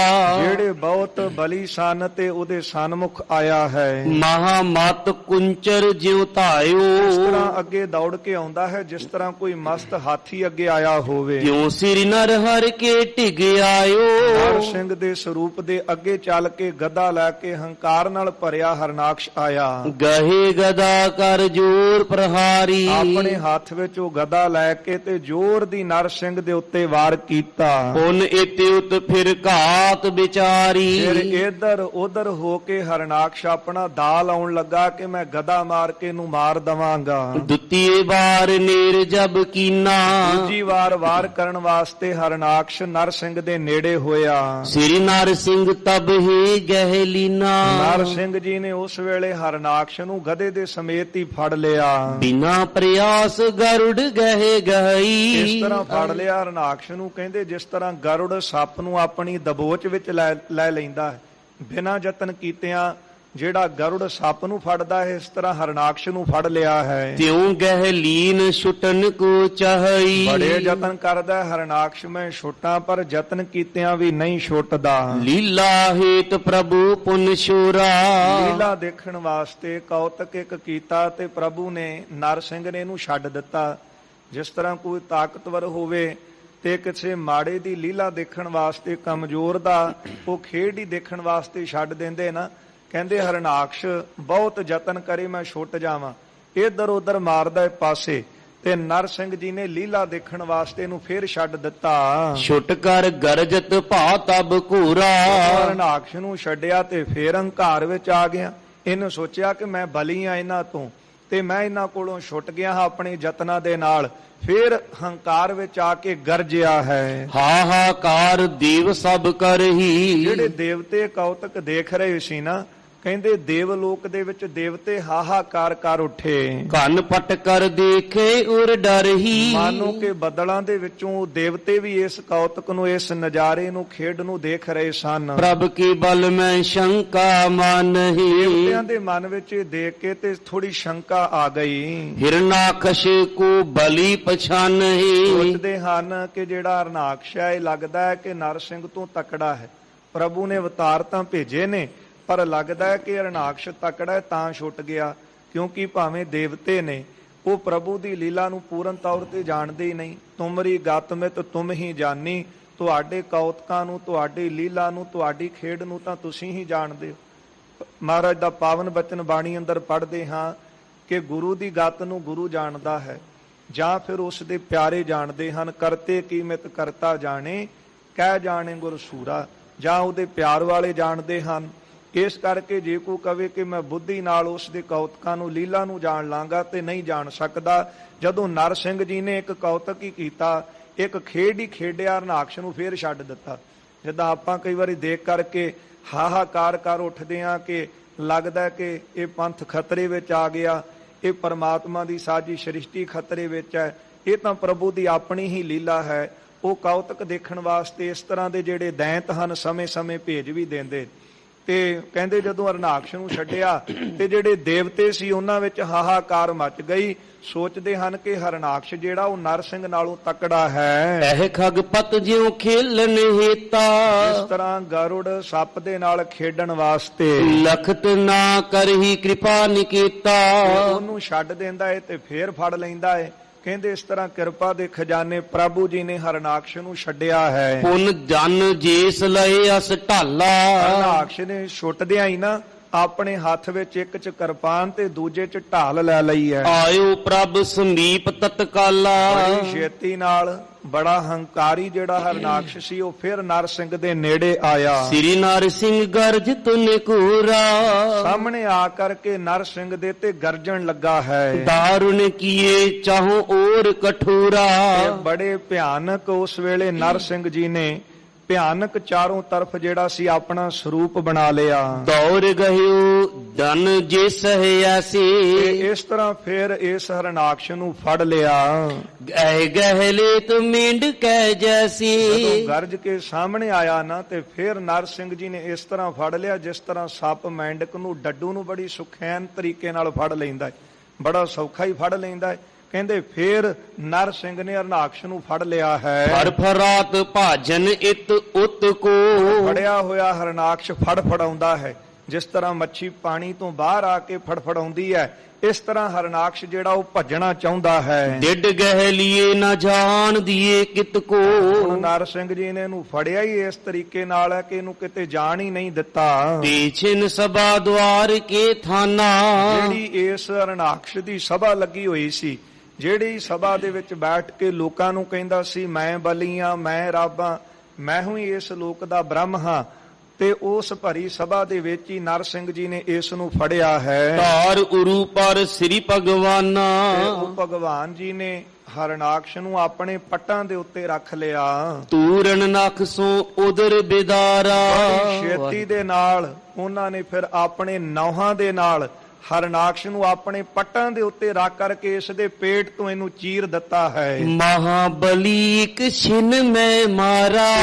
ਮਹਾਬਲੀ ਹਰਨਾਕਸ਼ ਜਿਹੜਾ ਕਹਿੰਦਾ ਸੀ ਮੈਂ ਰੱਬ ਬਣ ਗਿਆ, ਮੈਂ ਕਿਸੇ ਦੀ ਪਰਵਾਹ ਨਹੀਂ ਕਰਦਾ, ਮੈਨੂੰ ਹੀ ਸਾਰੇ ਜਪੋ ਕਹੋ ਜਲੇ ਹਰਨਾਕਸ਼ ਥਲੇ ਹਰਨਾਕਸ਼, ਇੱਕ ਛਿਨ ਲੱਗਾ ਹੈ ਤੇ ਪ੍ਰਭੂ ਨੇ ਆਪਣੇ ਗੋਡਿਆਂ ਤੇ ਪੱਟਾਂ ਦੇ ਉੱਤੇ ਰੱਖ ਕੇ ਹਰਨਾਕਸ਼ ਨੂੰ ਫੜ ਕੇ ਪੇਟੋਂ ਪਾੜ ਦਿੱਤਾ ਹੈ। ਨਹਿ ਅੰਤਰ ਨਹਿ ਬਾਹਰ ਕੀਨਾ। ਜਿੱਥੇ ਨੂੰ ਪਾੜਿਆ ਹੈ ਨਾ ਅੰਦਰ ਸੀ ਤੇ ਨਾ ਉਸ ਵੇਲੇ ਇਹ ਬਾਹਰ ਸੀ। ਦਿਉਸ ਨਾ ਨਿਸਾ ਜਬੈ ਹਨ ਦੀਨਾ। ਨਾ ਦਿਨ ਦਾ ਸਮਾਂ ਸੀ ਤੇ ਨਾ ਰਾਤ ਦਾ ਸਮਾਂ ਸੀ, ਨਾ ਅੰਦਰ ਸੀ ਨਾ ਬਾਹਰ ਸੀ, ਦਰਵਾਜ਼ੇ ਦੇ ਵਿੱਚ ਰੱਖ ਕਰਕੇ ਇਹਨੂੰ ਚੀਰਿਆ ਹੈ। ਨਾ ਉਸ ਵੇਲੇ ਦਿਨ ਸੀ ਤੇ ਨਾ ਉਸ ਵੇਲੇ ਰਾਤ ਸੀ, ਤੇ ਜਿਹੜਾ ਸੰਧਿਆ ਦਾ ਵੇਲਾ ਸੀ ਦੋਵੇਂ ਸਮੇਂ ਆਪਸ ਵਿੱਚ ਮਿਲ ਰਹੇ ਸਨ। ਨਹਿ ਧਰਨੀ ਨਹਿ ਅੰਬਰ ਮਾਹੀ। ਨਾ ਧਰਤੀ ਤੇ ਨਾ ਆਕਾਸ਼ ਦੇ ਉੱਤੇ, ਕਿਉਂਕਿ ਆਪਣੇ ਪੱਟਾਂ ਦੇ ਉੱਤੇ ਰੱਖਿਆ ਸੀ ਇਸ ਨੂੰ। ਜੀਅਤ ਮ੍ਰਿਤਕ ਦੋ ਬਿਦ ਨਖ ਨਾਹੀ। ਜਿਹੜੇ 9 ਸਨ ਇਹਨੇ ਵਰ ਲਿਆ ਸੀ, ਇਹ ਸਾਰੇ ਬਾਰੀ ਲੈ ਕੇ ਆਇਆ ਸੀ ਨਾ ਬ੍ਰਹਮ ਲੋਕ ਤੋਂ। ਨਾ ਅੰਦਰ ਮਰਾ, ਨਾ ਬਾਹਰ ਮਰਾ, ਨਾ ਦਿਨੇ ਮਰਾ, ਨਾ ਰਾਤ ਨੂੰ ਮਰਾ, ਨਾ ਆਕਾਸ਼ ਤੇ ਮਰਾ, ਨਾ ਧਰਤੀ ਤੇ ਮਰਾ, ਨਾ ਸ਼ਸਤਰ ਨਾਲ ਮਰਾ, ਨਾ ਅਸਤਰ ਨਾਲ ਮਰਾ। ਪਰ ਹੁਣ ਜਿਹੜੇ 9 ਸਨ ਉਹ ਨਾ ਜੀਵਤ ਹਨ ਤੇ ਨਾ ਮੁਰਦੇ ਹਨ, ਨਾ ਸ਼ਸਤਰ ਹੈ ਤੇ ਨਾ ਅਸਤਰ ਹੈ। ਵਿਦ ਕੀ ਰਚਨਾ ਜਨਮ ਨਾ ਲੀਲਾ। ਨਰ ਸਿੰਘ ਰੂਪ ਧਾਰਿਆ ਹੈ ਤੇ ਬ੍ਰਹਮਾ ਦੀ ਰਚਨਾ ਦੇ ਵਿੱਚੋਂ ਜਨਮ ਨਹੀਂ ਸੀ ਲਿਆ, ਕਿਉਂਕਿ ਬ੍ਰਹਮਾ ਦੀ ਡਿਊਟੀ ਲੱਗੀ ਹੈ। ਕਈ ਕੋਟ ਜਿਹੜੇ ਬ੍ਰਹਮੇ ਹਨ ਉਹ ਜਗ ਸਾਜਣ ਲਾਏ ਨੇ, ਪਰ ਇਹ ਨਰ ਸਿੰਘ ਰੂਪ ਧਾਰਨ ਕਰਕੇ ਆਏ ਤੇ ਬ੍ਰਹਮਾ ਦੀ ਰਚਨਾ ਵਿੱਚੋਂ ਜਨਮ ਨਹੀਂ ਲਿਆ। ਸ਼ਿਲਾ ਥੰਬ ਤੇ ਨਿਕਸ ਪ੍ਰਬੀਨਾ। ਪੱਥਰ ਦੇ ਥੰਮ ਦੇ ਵਿੱਚੋਂ ਪ੍ਰਭੂ ਆਪ ਪ੍ਰਗਟ ਹੋਏ ਨੇ। ਕਰੇ ਸਾਚ ਸਭ ਬਚਨ ਵਿਧਾਤਾ। ਬ੍ਰਹਮਾ ਤੋਂ ਵਰ ਲੈ ਕੇ ਆਇਆ ਸੀ ਉਹ ਬਚਨ ਵੀ ਇਹਦੇ ਸੱਚ ਕਰ ਦਿੱਤੇ, ਪਰ ਇਹ ਵਰ ਲੈ ਕਰਕੇ ਹੰਕਾਰ ਦੇ ਨਾਲ ਭਰਿਆ ਸੀ। ਨਹੀਂ ਸੀ ਜਾਣਦਾ ਕਿ ਪ੍ਰਭੂ ਜਿਹੜੀ ਉਹਦੀ ਲੀਲਾ ਜਿਹੜੀ ਹੈ ਉਹ ਅਪਰੰਪਾਰ ਹੈ, ਉਹਨੂੰ ਨਹੀਂ ਕੋਈ ਜਾਣ ਸਕਦਾ। ਇਹ ਤਾਂ ਜੇ ਕਿਤੇ ਰਾਜ ਭਾਗ ਮਿਲਿਆ ਤੇ ਮਾਲਕ ਦੀ ਦਿੱਤੀ ਦਾਤ ਜਾਣ ਕੇ ਕਿਤੇ ਸੇਵਾ ਭਾਵਨਾ ਵਿੱਚ ਲੱਗੇ, ਮਾਲਕ ਦਾ ਸ਼ੁਕਰ ਕਰੇ, ਪਰ ਬੰਦਾ ਉਸ ਵੇਲੇ ਭੁੱਲ ਜਾਂਦਾ ਹੈ। ਜਦੋਂ ਬੰਦੇ ਨੂੰ ਰਾਜ ਭਾਗ ਮਿਲਦਾ ਤੇ ਕਿਸੇ ਦੀ ਪਰਵਾਹ ਹੀ ਨਹੀਂ ਕਰਦਾ, ਸੋਚਦਾ ਹੈ ਕਿ ਜਿੰਨਾ ਤਾਕਤਵਰ ਮੈਂ ਹਾਂ, ਮੇਰੇ ਤੋਂ ਤੇ ਹੋਰ ਕੋਈ ਨਹੀਂ, ਮੈਂ ਹੀ ਸਾਰਿਆਂ ਦਾ ਰੱਬ ਹਾਂ। ਪਰ ਉਸ ਵੇਲੇ ਪ੍ਰਮਾਤਮਾ ਦੀ ਲੀਲਾ ਜਿਹੜੀ ਉਹ ਅਚਰਜ ਹੈ। ਫਿਰ ਉਹਦੇ ਉੱਤੇ ਵੀ ਜਿਹੜੀ ਤਾਕਤ ਬੈਠੀ ਆ ਪ੍ਰਭੂ ਉਹਨੂੰ ਭੇਜ ਦਿੰਦੇ ਨੇ। ਕਹਿੰਦੇ ਸਾਰੇ ਜਿਹੜੇ ਬ੍ਰਹਮਾ ਦੇ ਵਰ ਸਨ ਪੂਰੇ ਕੀਤੇ ਹਨ। ਦਾਨਵ ਹਨਿਓ ਭਗਤ ਦੁਖ ਦਾਤਾ। ਜਿਹੜਾ ਦੈਂਤ ਸੀ ਹਨਿਓ ਇਹਨੂੰ ਮਾਰਿਆ, ਜਿਹੜਾ ਭਗਤ ਜੀ ਨੂੰ ਦੁੱਖ ਦੇ ਰਿਹਾ ਸੀ। ਉਦਰ ਬਿਦਾਰਿਓ ਕ੍ਰੋਧ ਅਪਾਰਾ। ਕ੍ਰੋਧ ਵਿੱਚ ਗੁੱਸੇ ਵਿੱਚ ਆ ਕੇ ਹਰਨਾਕਸ਼ ਦਾ ਪੇਟ ਹੀ ਪਾੜ ਦਿੱਤਾ ਹੈ। ਕਾਲ ਭਿਆਨ ਜਿਮ ਬਦਨ ਪਸਾਰਾ। ਇਸ ਤਰ੍ਹਾਂ ਆਪਣਾ ਮੂੰਹ ਪਸਾਰਿਆ ਸੀ, ਮਾਨੋ ਕਿ ਜਿਸ ਤਰ੍ਹਾਂ ਭਿਆਨਕ ਕਾਲ ਨੇ ਹੀ ਮੂੰਹ ਅੱਡਿਆ ਹੋਵੇ। ਸ਼ਰੋਨਤ ਸੋ ਪੀਗੇ ਸਭ ਅੰਗਾ। ਗੁਰੂ ਕਲਗੀਧਰ ਜੀ ਕਹਿੰਦੇ ਨੇ ਕਿ ਉਹ ਪਰਮਾਤਮਾ ਤੇ ਕਾਲਨ ਹੂੰ ਕਿ ਕਾਲ ਹੋ। ਉਹ ਤਾਂ ਕਾਲ ਦਾ ਵੀ ਕਾਲ ਹੈ। ਜਿਹੜਾ ਕਹਿੰਦਾ ਸੀ ਹਰਨਾਕਸ਼ ਕਿ ਮੈਂ ਕਾਲ ਹਾਂ ਸਾਰਿਆਂ ਦਾ, ਰਾਵਣ ਕਹਿੰਦਾ ਸੀ ਮੈਂ ਕਾਲ ਪਾਵੇ ਦੇ ਨਾਲ ਬੰਨ ਦਿੱਤਾ ਹੈ, ਪਰ ਉਹ ਪ੍ਰਭੂ ਤਾਂ ਕਾਲ ਦਾ ਵੀ ਕਾਲ ਹੈ। ਕਹਿੰਦੇ ਇਸ ਦਾ ਅੰਤ ਕੀਤਾ ਸ਼ਰੋਣਤ ਸੋ ਭੀਗੇ ਸਭ ਅੰਗਾ। ਤੇ ਨਰ ਸਿੰਘ ਜੀ ਦੇ ਸਾਰੇ ਜਿਹੜੇ ਅੰਗ ਸੀ ਉਹ ਹਰਨਾਕਸ਼ ਦੇ ਲਹੂ ਦੇ ਨਾਲ ਭਰ ਗਏ। ਸੁੰਦਰ ਸ਼ੋਭਤ ਭਏ ਸੁਰੰਗਾ। ਬਹੁਤ ਸਰੀਰ ਦੇ ਅੰਗ ਜਿਹੜੇ ਸਨ ਉਹ ਲਹੂ ਦੇ ਨਾਲ ਭਿੱਜੇ ਸ਼ੋਭ ਰਹੇ ਨੇ। ਆਂਤੈ ਕਾੜ ਗਰੀਬ ਮੈਂ ਡਾਰੀ। ਇੰਨਾ ਵੀਰ ਰਸ ਸੀ, ਇੰਨਾ ਕ੍ਰੋਧ ਆਇਆ ਸੀ ਇਸ ਹਰਨਾਕਸ਼ ਦੇ ਉੱਤੇ ਕਿ ਇਹਦੀਆਂ ਆਂਦਰਾਂ ਬਾਹਰ ਕੱਢ ਲਈਆਂ ਤੇ ਆਂਦਰਾਂ ਬਾਹਰ ਕੱਢ ਕੇ ਆਪਣੇ ਗਲ ਦੇ ਵਿੱਚ ਪਾ ਲਈਆਂ। ਸ਼ਾਂਤ ਨ ਹੋਵਤ ਰੋਸੀ ਅਪਾਰੀ। ਰੋਸ ਇੰਨਾ ਸੀ, ਕ੍ਰੋਧ ਇੰਨਾ ਸੀ, ਗੁੱਸਾ ਹੀ ਇੰਨਾ ਸੀ ਕਿ ਹੁਣ ਸ਼ਾਂਤ ਨਹੀਂ ਸੀ ਹੋ ਰਿਹਾ ਸਰੂਪ। ਤਬ ਜੇ ਦਾਨਵ ਗਏ ਪਲਾਈ। ਜਿਹੜੇ ਦੈਂਤ ਉੱਥੋਂ ਭੱਜ ਗਏ ਸਨ ਜਦੋਂ ਪ੍ਰਗਟ ਹੋਏ ਸੀ, ਆਵਾਜ਼ ਹੀ ਬੜੀ ਭਿਆਨਕ ਹੋਈ ਸੀ ਤੇ ਦੈਂਤਾਂ ਕੋਲੋਂ ਖੜਿਆ ਨਾ ਗਿਆ ਕਿ ਪਤਾ ਨਹੀਂ ਕਿਹੜੀ ਬਲਾ ਨਿਕਲ ਆਈ। ਇਹ ਦੇਖ ਕਰਕੇ ਭੱਜ ਗਏ ਸਨ ਉਸ ਵੇਲੇ। ਸੋ ਹਟ ਆਏ ਕਰਨ ਲੜਾਈ। ਕਹਿੰਦੇ ਉਹ ਦੈਂਤ ਫਿਰ ਵਾਪਸ ਆ ਗਏ ਜਦੋਂ ਦੇਖਿਆ ਕਿ ਸਾਡੇ ਰਾਜੇ ਦਾ ਅੰਤ ਹੋ ਗਿਆ ਤੇ ਉਹ ਲੜਨ ਵਾਸਤੇ ਨਰ ਸਿੰਘ ਜੀ ਨਾਲ ਫੇਰ ਆ ਗਏ। ਗਹਿ ਗਹਿ ਸੰਗ ਨਖਾ ਜੁਦ ਮਾਰੇ। ਇਹਨਾਂ ਦੈਂਤਾਂ ਨੂੰ ਫੜ ਫੜ ਕੇ ਨਰ ਸਿੰਘ ਜੀ ਨੇ ਆਪਣੇ ਨੌਹਾਂ ਰੂਪੀ ਸ਼ਸਤਰਾਂ ਦੇ ਨਾਲ ਖਤਮ ਕਰ ਦਿੱਤਾ। ਸਗਰੇ ਛਿਨ ਇੱਕ ਵਿਖੇ ਸੰਘਾਰੇ। ਸਾਰੇ ਹੀ ਦੈਂਤ ਇੱਕੋ ਛਿਨ ਦੇ ਵਿੱਚ ਮਾਰ ਦਿੱਤੇ। ਤਦਿਪਨ ਕ੍ਰੋਧ ਸ਼ਾਂਤ ਕੋ ਪਾਵਾ। ਹੁਣ ਵੀ ਕ੍ਰੋਧ ਨਹੀਂ ਸੀ ਸ਼ਾਂਤ ਹੋ ਰਿਹਾ। ਤਬ ਹੀ ਕੰਦ ਕੇਸ ਚਿਹਰਾਵਾ। ਉਸ ਵੇਲੇ ਜਿਹੜੇ ਕੇਸ ਸਨ ਉਹ ਆਕਾਸ਼ ਦੇ ਵਿੱਚ ਜਾ ਲੱਗਦੇ ਹਨ ਮਾਨੋ। ਭਿੰਨ ਭਿੰਨ ਭੇ ਮੇਘ ਆਕਾਸ਼ਾ, ਜਿਹੜੇ ਬੱਦਲ ਸਨ ਉਹ ਵੀ ਵੱਖਰੇ ਵੱਖਰੇ ਕਰ ਦਿੱਤੇ। ਸ਼ੁਭਤ ਪੈ ਨਿਦ ਪਹੁੰਚੇ ਸਵਾਸਾ, ਸ਼ੁਭ ਹੋਇਆ ਤੇ ਜਿਹੜੇ ਸਵਾਸ ਸਨ ਉਹ ਆਏ ਹਨ। ਬਹੁ ਬਲ ਧਾਰ ਪ੍ਰਭੂ ਗਰਜਾਨਾ, ਤੇ ਬਹੁਤ ਬਲ ਧਾਰ ਕੇ ਨਰ ਸਿੰਘ ਗਰਜੇ ਹਨ। ਸੁਨ ਬ੍ਰਹਮੰਡ ਸਗਰ ਅਕੁਲਾਨਾ, ਇਹਨਾਂ ਦੀ ਗਰਜ ਸੁਣ ਕੇ ਆਵਾਜ਼ ਸੁਣ ਕਰਕੇ ਬ੍ਰਹਮੰਡ ਹੀ ਵਿਆਕੁਲ ਹੋ ਗਿਆ। ਵਿਚਲ ਗਏ ਜੇ ਦੇਵ ਵਿਮਾਨਾ, ਜਿਹੜੇ ਦੇਵਤੇ ਸਨ ਉਹ ਵੀ ਹੈਰਾਨ ਹੋ ਗਏ ਤੇ ਵਿਚਲ ਗਏ, ਡਰ ਗਏ ਹਨ। ਉਡਗਨ ਗਿਰੇ ਮਹਾ ਪੈਮਾਨਾ, ਬਹੁਤ ਮਨ ਦੇ ਵਿੱਚ ਭੈ ਮੰਨਿਆ ਇਹਨਾਂ ਨੇ ਵੀ ਡਰ ਕੇ। ਚਰਨਨ ਸੰਗ ਦੁਖਿਤ ਭੀ ਧਰਨੀ, ਤੇ ਜਿਹੜੀ ਧਰਤੀ ਸੀ ਮਾਨੋ ਕਿ ਉਸ ਵੇਲੇ ਇਹਨਾਂ ਦੀ ਗਰਜ ਸੁਣ ਕੇ ਉਹ ਵੀ ਦੁਖੀ ਹੋਣ ਲੱਗੀ ਹੋਵੇ। ਪ੍ਰਬਲ ਤੇਜ ਕੋ ਸ਼ਕਤ ਹੈ ਬਰਨੀ, ਇਹਨਾਂ ਬਲ ਤੇਜ ਸੀ, ਕਿਹਦੇ ਵਿੱਚ ਸ਼ਕਤੀ ਸੀ ਕਿ ਇਹਨਾਂ ਨੂੰ ਰੋਕ ਸਕਣ। ਜਬ ਤੈ ਦਾਨਵ ਰਹ ਨ ਕੋਈ, ਜਦੋਂ ਕੋਈ ਵੀ ਦੈਂਤ ਹੁਣ ਜਿਉਂਦਾ ਨਹੀਂ ਬਚਿਆ। ਨਖਿਆ ਜੁਦ ਤੇ ਮ੍ਰਿਤ ਸਭ ਹੋਈ, ਆਪਣੇ ਨੌਹਾਂ ਦੇ ਨਾਲ ਸਾਰੇ ਹੀ ਨਰ ਸਿੰਘ ਜੀ ਨੇ ਦੈਂਤ ਖਤਮ ਕਰ ਦਿੱਤੇ ਸਨ। ਤਬ ਸਿੰਘਾਸਨ ਬੈਠੇ ਜਾਈ, ਫਿਰ ਆਪਣੇ ਸਿੰਘਾਸਨ ਤੇ ਜਾ ਬੈਠੇ ਹਨ। ਸੁਰਨ ਸੁਮਨ ਬਰਖਾ ਬਰਖਾਈ, ਜਿਹੜੇ ਦੇਵਤੇ ਸੀ ਉਹ ਵੀ ਬੜੇ ਤੰਗ ਸਨ। ਹਰਨਾਕਸ਼ ਨੂੰ ਪਹਿਲਾਂ ਦੈਂਤ ਤਾਂ ਮਾਰੇ ਸੀ, ਪਰ ਹਰਨਾਕਸ਼ ਨਾ ਮਰਨ ਕਰਕੇ ਦੈਂਤ ਬਹੁਤ ਤੰਗ ਸਨ, ਇਹਨੇ ਤਾਂ ਵਰ ਲਏ ਸਨ। ਜਦੋਂ ਹਰਨਾਕਸ਼ ਦਾ ਅੰਤ ਹੋਇਆ ਉਸ ਵੇਲੇ ਇਹਨਾਂ ਦੇਵਤਿਆਂ ਨੇ ਮਿਲ ਕੇ ਫੁੱਲਾਂ ਦੀ ਵਰਖਾ ਨਰ ਸਿੰਘ ਜੀ ਤੇ ਕੀਤੀ ਹੈ। ਸਭ ਹੀ ਮਿਲੇ ਬਿਰੰਚ ਮਹੇਸ਼ਾ, ਸਾਰੇ ਜਿਹੜੇ ਬ੍ਰਹਮਾ ਸਨ, ਮਹੇਸ਼, ਸ਼ਿਵ ਸਨ, ਸਾਰੇ ਹੀ ਆ ਕੇ ਮਿਲਦੇ ਨੇ। ਸਿੱਧ ਪਿਤਰ ਰਿਖ ਜਖ ਸੁਰੇਸ਼ਾ, ਸਾਰੇ ਸਿੱਧ ਪਿੱਤਰ ਰਿਖੀ ਜਖ ਅਤੇ ਮਾਨੋ ਇੰਦਰ ਸਾਰੇ ਹੀ ਮਿਲ ਕੇ ਆਏ ਹਨ। ਧਨ ਦਿਆਦ ਵਿਦਿਆ ਤਰ ਜੇਤੇ, ਵੇਰ ਆਦਿਕ ਖੇਚਰ ਗੰਧਰਵ ਕਿੰਨਰ ਆਦ ਸਾਰੇ ਹੀ ਦੇਵ ਦੇਵਤੇ ਚੱਲ ਕੇ ਆਏ ਨੇ। ਆਏ ਸਭੇ ਬਿਲੋਕਨ ਹੇਤੇ, ਸਾਰੇ ਹੀ ਇਹ ਰੂਪ ਦੇ ਦਰਸ਼ਨ ਕਰਨ ਆਏ ਨੇ, ਕਿਉਂਕਿ ਇਹਨਾਂ ਤੋਂ ਵੀ ਉੱਪਰ ਉਹ ਪ੍ਰਮਾਤਮਾ ਆਪ ਬੈਠਾ ਹੈ। ਤਿੰਨ ਚੇਲੇ ਪ੍ਰਵਾਨ ਜਿੱਥੇ ਇਹ ਵੇਖਦੇ ਨੇ ਉਹਨਾਂ ਨਦਰ ਨਾ ਆਵੇ ਬਹੁਤਾ ਇਹੋ ਵਿਡਾਣ। ਉਹਨੇ ਕਿਹੜਾ ਹੋਰ ਰੂਪ ਭੇਜ ਦੇਣਾ, ਕਿਹੜਾ ਅਵਤਾਰ ਭੇਜ ਦੇਣਾ, ਉਹ ਤਾਂ ਇਹਨਾਂ ਨੂੰ ਵੀ ਨਹੀਂ ਪਤਾ, ਕਿਉਂਕਿ ਇਹਨਾਂ ਦੀ ਵੀ ਗਿਣਤੀ ਬੇਅੰਤ ਹੈ। ਕਈ ਕੋਟ ਬ੍ਰਹਮੇ ਜਗ ਸਾਜਣ ਲਾਏ, ਇੱਕ ਨਹੀਂ ਕਰੋੜਾਂ ਹੀ ਬ੍ਰਹਮੇ ਸੰਸਾਰ ਨੂੰ ਸਾਜਣ ਲਈ ਲਾਏ ਨੇ। ਮਹਾਰਾਜ ਕਹਿੰਦੇ ਇੱਕ ਸ਼ਿਵ ਨਹੀਂ ਹੋਇਆ, ਇੱਕ ਸ਼ਿਵ ਪਏ, ਇੱਕ ਗਏ, ਇੱਕ ਫੇਰ ਪਏ। ਰਾਮਚੰਦਰ ਕ੍ਰਿਸ਼ਨ ਕੇ ਅਵਤਾਰ ਵੀ ਅਨੇਕ ਹੈ। ਇਹ ਸਾਰੇ ਹੀ ਦੇਵਤੇ ਦੇਖਣ ਵਾਸਤੇ ਆਏ ਕਿ ਕੈਸਾ ਰੂਪ ਹੁਣ ਧਾਰ ਕੇ ਆਏ ਹਨ ਪ੍ਰਭੂ।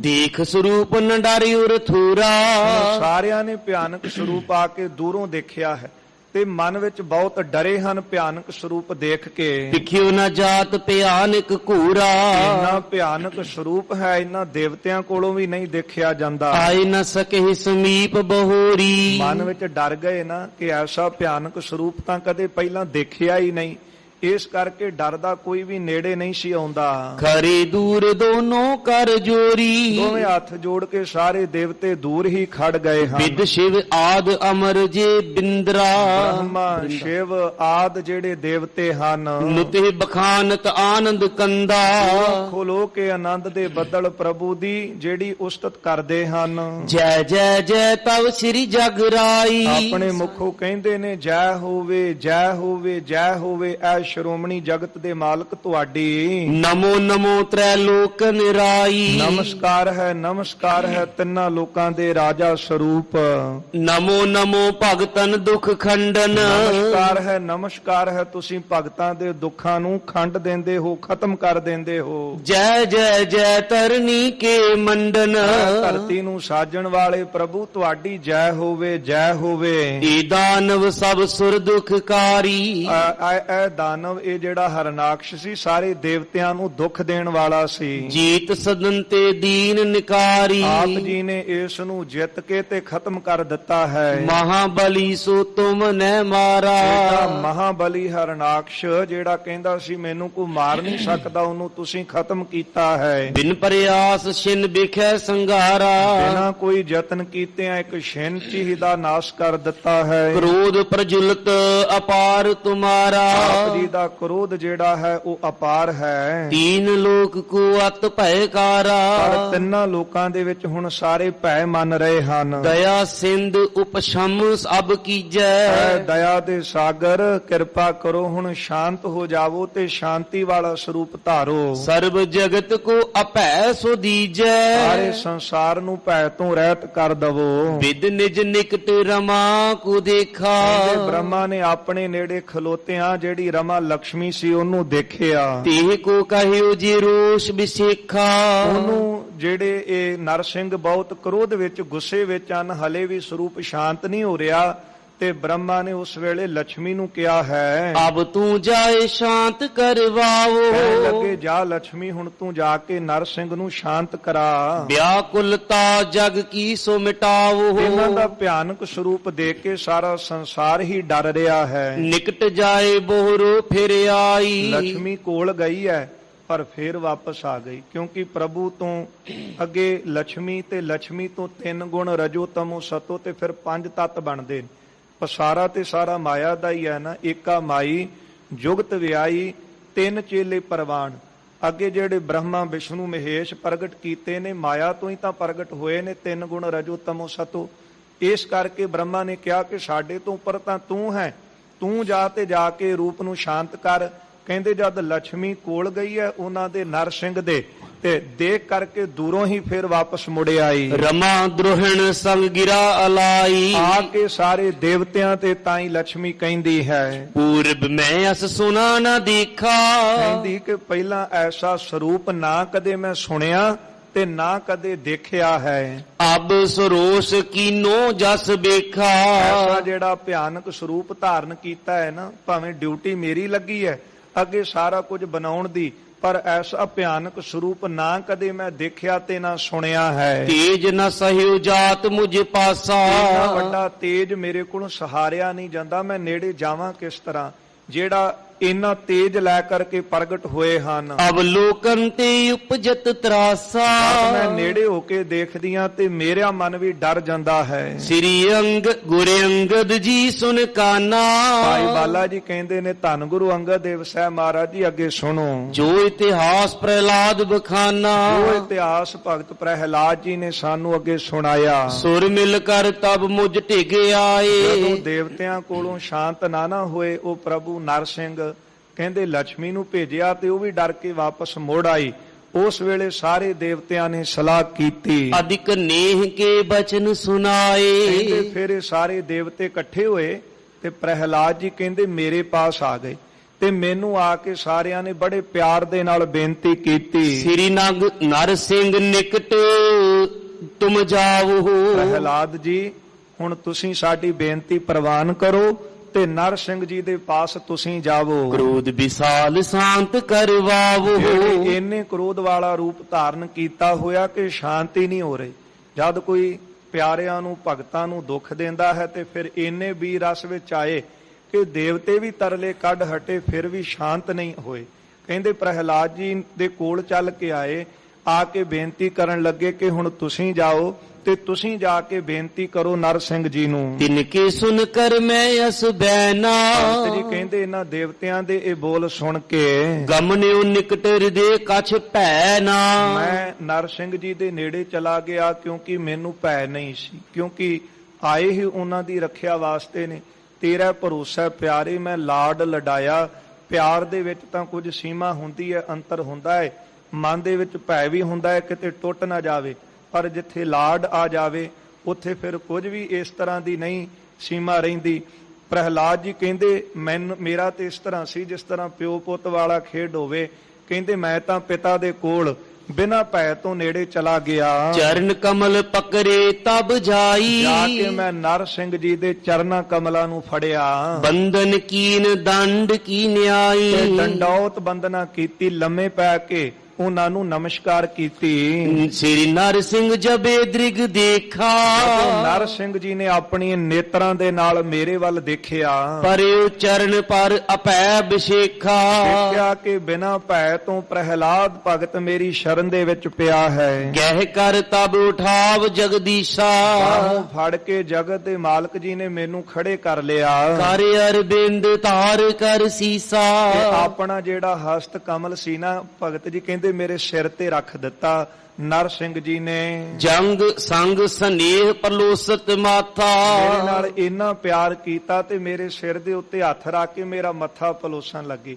ਜਿਸ ਤਰ੍ਹਾਂ ਪਿਤਾ ਆਪਣੇ ਪੁੱਤਰ ਨੂੰ ਦੇਖ ਕੇ ਲਾਡ ਕਰਦਾ ਹੈ ਨਾ, ਇਸ ਤਰ੍ਹਾਂ ਕਹਿੰਦੇ ਪ੍ਰਭੂ ਨੇ ਮੇਰੇ ਸਿਰ ਤੇ ਹੱਥ ਰੱਖਿਆ ਤੇ ਬੜੇ ਪਿਆਰ ਦੇ ਨਾਲ ਮੇਰਾ ਮੱਥਾ ਪਲੋਸਣ ਲੱਗੇ। ਉਠ ਉਸਤਤ ਮੈਂ ਕੀਏ ਜਗਨਾਥਾ, ਮੈਂ ਜਗਤ ਦੇ ਮਾਲਕ ਦੀ ਆਪਣੇ ਮੁਖ ਤੋਂ ਉਸਤਤ ਕੀਤੀ। ਉਮਗੇ ਪ੍ਰੇਮ ਹਿਰਦੇ ਕੋ ਭਾਰੀ, ਮੇਰੇ ਹਿਰਦੇ ਵਿੱਚ ਬਹੁਤਾ ਹੀ ਪਿਆਰ ਜਿਹੜਾ ਸੀ ਉਹ ਉਮੜਿਆ।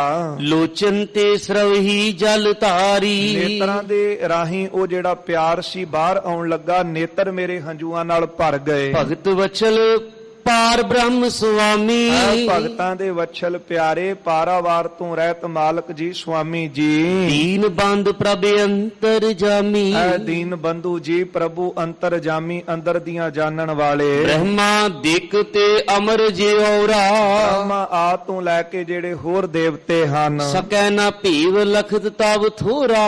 ਤੁਹਾਡਾ ਥੋੜਾ ਜਿੰਨਾ ਵੀ ਭੇਦ ਨਹੀਂ ਜਾਣ ਸਕਦੇ, ਕਿਉਂਕਿ ਇਹ ਤਾਂ ਤੁਹਾਡੇ ਪੈਦਾ ਕੀਤੇ ਹੋਏ ਨੇ। ਤੇ ਪਿਤਾ ਕਾ ਜਨਮ ਕੇ ਜਾਣੈ ਪੂਤ, ਪਿਤਾ ਦਾ ਜਨਮ ਜਿਹੜਾ ਉਹ ਪੁੱਤਰ ਕੀ ਜਾਣ ਸਕਦਾ ਹੈ। ਇਸ ਕਰਕੇ ਕਹਿੰਦੇ ਬ੍ਰਹਮਾ ਤੋਂ ਲੈ ਕੇ ਹੋਰ ਜਿਹੜੇ ਦੇਵਤੇ ਹਨ, ਐ ਪ੍ਰਭੂ ਜੀ ਤੁਹਾਡੇ ਭੇਦ ਨੂੰ ਥੋੜਾ ਜਿਹਾ ਵੀ ਨਹੀਂ ਜਾਣ ਸਕਦੇ। ਕਹਿ ਬੇਅੰਤ ਸ਼ਰੁਤ ਵਿਦਿਆ ਅਪਰਾ, ਜਿਹੜੇ ਵੇਦ ਹਨ, ਸ਼ਰੂਤੀਆਂ ਹਨ, ਸਿਮਰਤੀਆਂ, ਸ਼ਾਸਤਰ, ਸਾਰਾ ਕੁਝ ਤੁਹਾਨੂੰ ਨੇਤ ਨੇਤ ਬੇਅੰਤ ਬੇਅੰਤ ਕਹਿੰਦਾ ਹੈ। ਮੈਂ ਦਾਨਵ ਕੇ ਲੇਖੇ ਬਪੁਰਾ, ਮੈਂ ਦਾਨਵ ਕੇ ਲੇਖੇ ਬਪੁਰਾ। ਜਿਹੜੇ ਬ੍ਰਹਮਾ ਆਦਿਕ ਦੇਵਤੇ ਨੇ ਨਾ ਪ੍ਰਭੂ ਜੀ, ਉਹ ਵੀ ਤੁਹਾਡਾ ਅੰਤ ਨਹੀਂ ਪਾ ਸਕਦੇ। ਵੱਡੇ ਵੱਡੇ ਗ੍ਰੰਥ ਵੀ ਤੁਹਾਡਾ ਅੰਤ ਨਹੀਂ ਪਾਉਣਗੇ, ਬਾਣੀ ਵੀ ਤੁਹਾਡਾ ਅੰਤ ਨਹੀਂ ਪਾ ਸਕਦੀ। ਮੈਂ ਤਾਂ ਦੈਤਾਂ ਦਾ ਪੁੱਤਰ ਆ ਨਾ, ਤੇ ਮੈਂ ਫਿਰ ਕਿਸ ਲੇਖੇ ਵਿੱਚ ਆ? ਮੈਂ ਤੁਹਾਡਾ ਕਿਸ ਤਰ੍ਹਾਂ ਕੋ ਅੰਤ ਪਾ ਸਕਦਾ? ਤੁਸੀਂ ਤਾਂ ਬੇਅੰਤ ਸਰੂਪ ਹੋ। ਔਰ ਨਹੀਂ ਕੋ ਗਤ ਜਾਨੀ, ਹੋਰ ਕੋਈ ਵੀ ਤੁਹਾਡੀ ਗਤ ਅਵਸਥਾ ਨੂੰ ਨਹੀਂ ਜਾਣਦਾ। ਨਿਸ਼ਚੈ ਮੈਂ ਇੱਕ ਰੀਤ ਪਛਾਨੀ, ਮਹਾਰਾਜ ਮੈਂ ਤਾਂ ਦੈਂਤ ਪੁੱਤਰ ਆ, ਮੈਂ ਤਾਂ ਅੰਤ ਪਾ ਹੀ ਨਹੀਂ ਸਕਦਾ।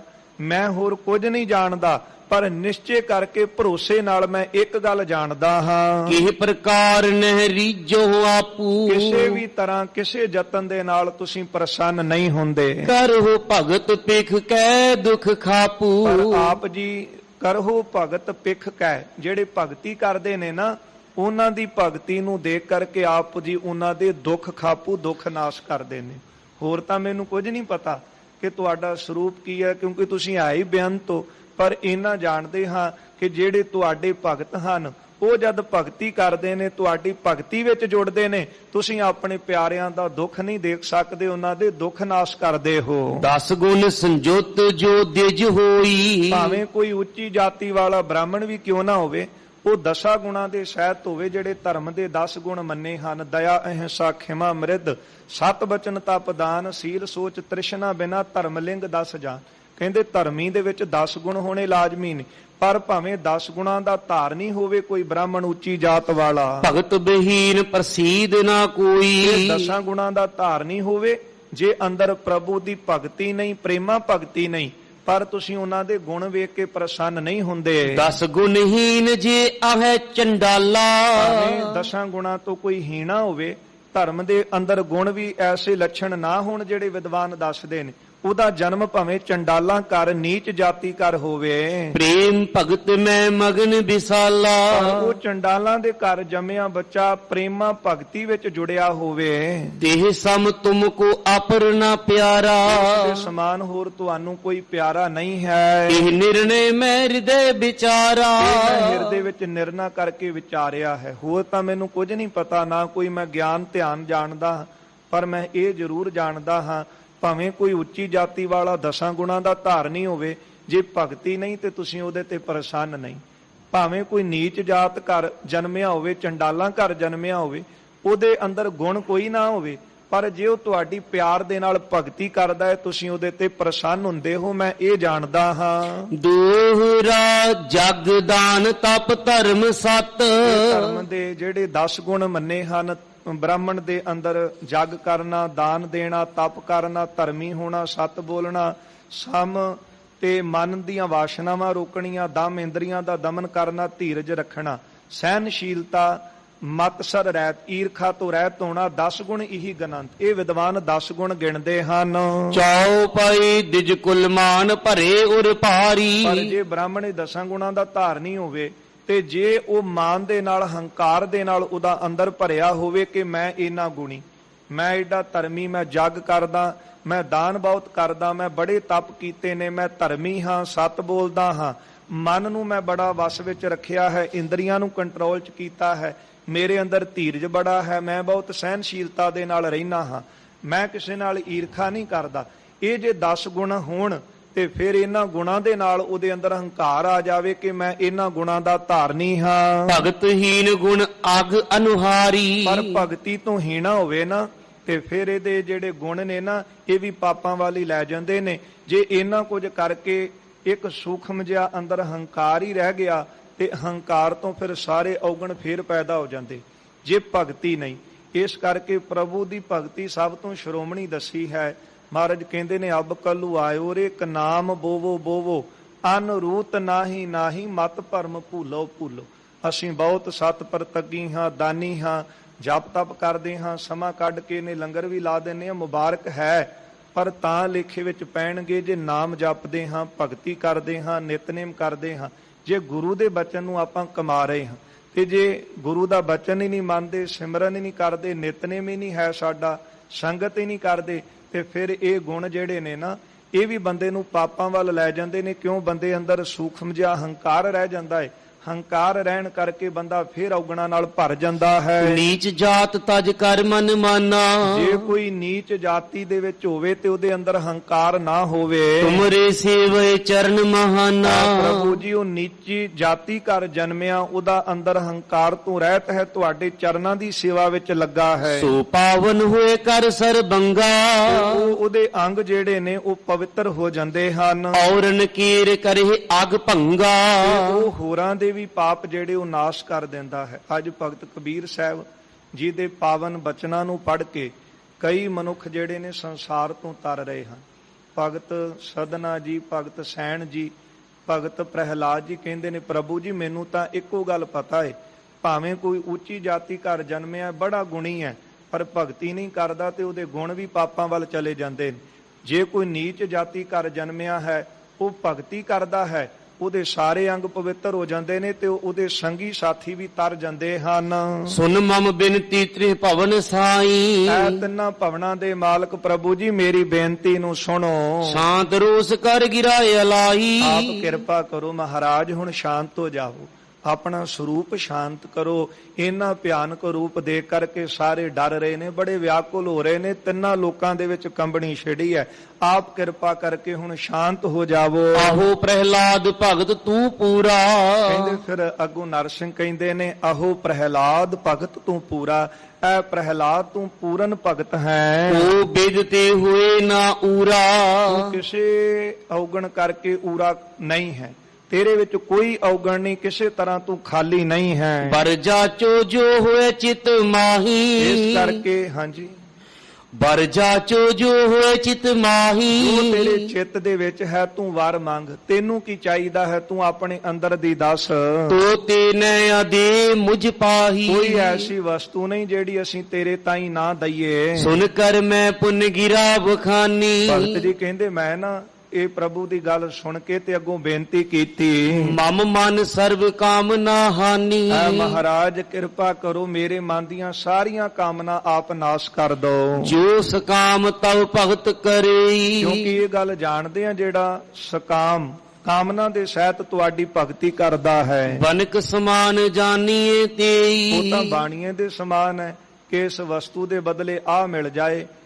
ਜੇ ਆਪਾਂ ਕਿਤੇ ਚੱਲ ਕੇ ਵੀ ਆਉਨੇ ਆ ਨਾ ਤੇ ਸੰਗਤ ਵਿੱਚ ਆ ਕੇ ਮੰਗਣ ਵਾਲੀ ਬਿਰਤੀ ਕਈ ਵਾਰੀ ਲੈ ਕੇ ਆਉਨੇ ਆ ਕਿ ਅਸੀਂ ਸੰਗਤ 'ਚ ਚੱਲੇ ਆ, ਦਰਸ਼ਨ ਕਰਨ ਚੱਲੇ ਆ ਤੇ ਇਹਦੇ ਬਦਲੇ ਆ ਮਿਲੇ।